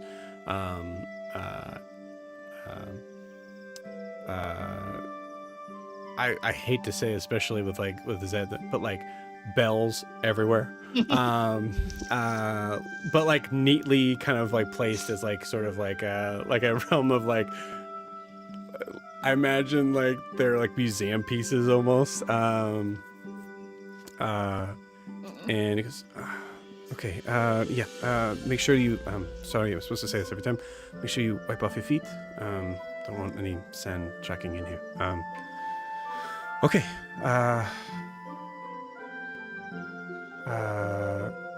right, yeah, we were expecting you, actually, sort of, kind of. Dad was claiming that you were going to come, and I didn't know or care, but now that it's true, it's incredible. The Bellmaker's your dad? Yes, yeah, my father's. Oh, then Carvis. your grandpa sent us. No, I don't think that's true, but I think I know where you're coming from, so that's nice. Oh yeah, we came from the river. Right. Yeah. It must have taken you a while to travel down here. Did you have like a rowboat or? No, we He had a flew boat. part of the way. Yeah. Oh, you flew. Okay. Part of- Oh, you must tell Father all about that. He has this big idea in his head of how to be able to make something that travels by air. I'm just going on to this whole thing. Okay, great. You hear sort of a commotion from down this extremely long hallway, and you hear this like cling, cling, cling, cling, cling. And you hear and see the sound of a rolling shell of a bell that is now rolling across, like truly like maybe 40 feet away, and you hear very audibly, "Fuck! All right." And then you see this little gnome female goes out, runs out, and is grabbing it, and like turns and looks at you all. Hey, sorry. Just give me what? It's actually just dragging the bell out of view from you all. Oh, also, Okay. real quick, when we go in, does Car come in as well? I assume so. Okay. I was gonna say, like, as we go in, I kind of wanted to like hold the door open and look back to see that he was coming in. If I see he's coming in, I'll give him his Yes, space. Car, But, like, yeah. Car follows, realizing he probably can't be 20 feet behind you in the building. No, but yeah, he comes in at a distance and enters, and he nods at you for holding the door. But again, strange for you guys, he doesn't really say anything, just nods. Okay. Okay, so sorry about that. That was Zeph. She's like the intern. Okay. Come in. You've dusted your feet, right? Good. Cool. All right. Ashwing, pleasure. Is everything like Father said? Okay, great. Well, now I'm not going to hear the end of this. And moves out this way, and you follow down this long hallway. You see him move. He takes you to this like platform that at first kind of like looks like he's just like walking you into a wall. Where there's like no sort of, except that you see this like large kind of deep red carpet. And you notice there's like there's 4 like smaller sort of pillars on each side that seem to go all the way up to the ceiling. Okay, so just make sure you keep your arms in. You'll see. And then pulls a lever that you didn't even see was there, and all of a sudden you hear this. As you guys are getting lifted up into an elevator that is taking you up several floors. As you do so, you actually see there's a sort of spot. So like the second floor seems to be this like essentially the factory floor of like building into raw materials and things like that. But it seems like as you go up, just to kind of simplify sort of things, as you go up on each spot, there seems to be like there's one floor where it's clearly not bells. It's hard to tell exactly what they are, and there's another floor that's like truly like planning procedure stuff. So there's a lot of like if there were offices, that's where they would be. So a lot of like scrolls that are kind of written out, and you see like diagrams that are written for things that are like on them. But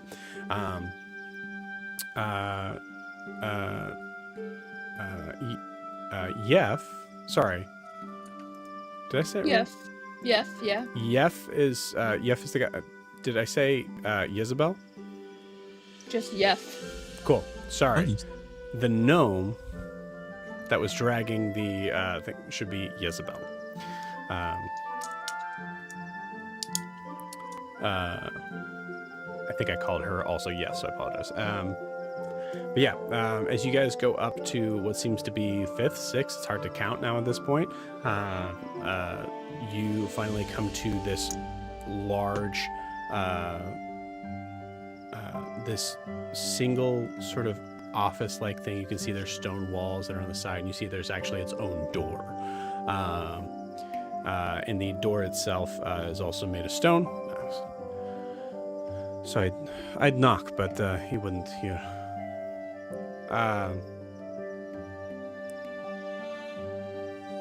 Carvis, the bellmaker. No, just usually just yell, Carvis, Dad. And you hear a deep voice underneath it. What is it? You have, you're gonna want to see for yourself. You hear the doors.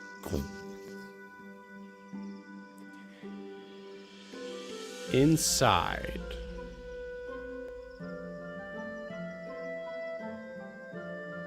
the room opens up into a large, almost like concert hall size room.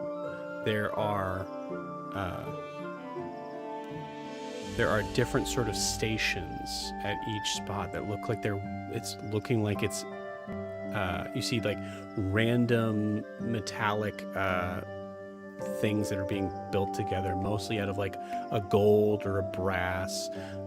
You see large structures that look like somewhat humanoid sort of forms, but they're just framework for something. And it looks humanoid, but it looks to be like 10 feet tall. You see a large stone pit off to the side that is actively glowing, like almost like a flamethrower. This like deep purple fire. And at the very end of the hallway, up in the air, working at a plate in a like kind of like glass window sort of thing, looking like he is working on something to actually like fix what's essentially this. It's this dial that looks to have two sort of like two arms to it, that has different like sort of like etches into the side of it, and you see he has it open and is working on the inner workings of it. As you close, and he closes it, and then you see this figure with this figure, who's assumingly the bell maker, has these large mechanical wings that are out, that are lined with a deep purple sheet and then brass on the outside. As you see him kind of closing it, you see the dial start to go like this. As your characters might not know, but players know, he built a clock. You see the figure come down, walks towards you. He's kind of calling out to you, talking to you as he's approaching, so his voice is kind of booming and echoing in the distance, but gets softer as he comes closer. As you see Carvis, the bellmaker. Well, I saw this day in my dreams. Very good to finally meet you. Hey, You can call me Carvis or Bellmaker. Well, let's get to work. And with that, we're going to end tonight's session. We'll see you guys next week. Alright.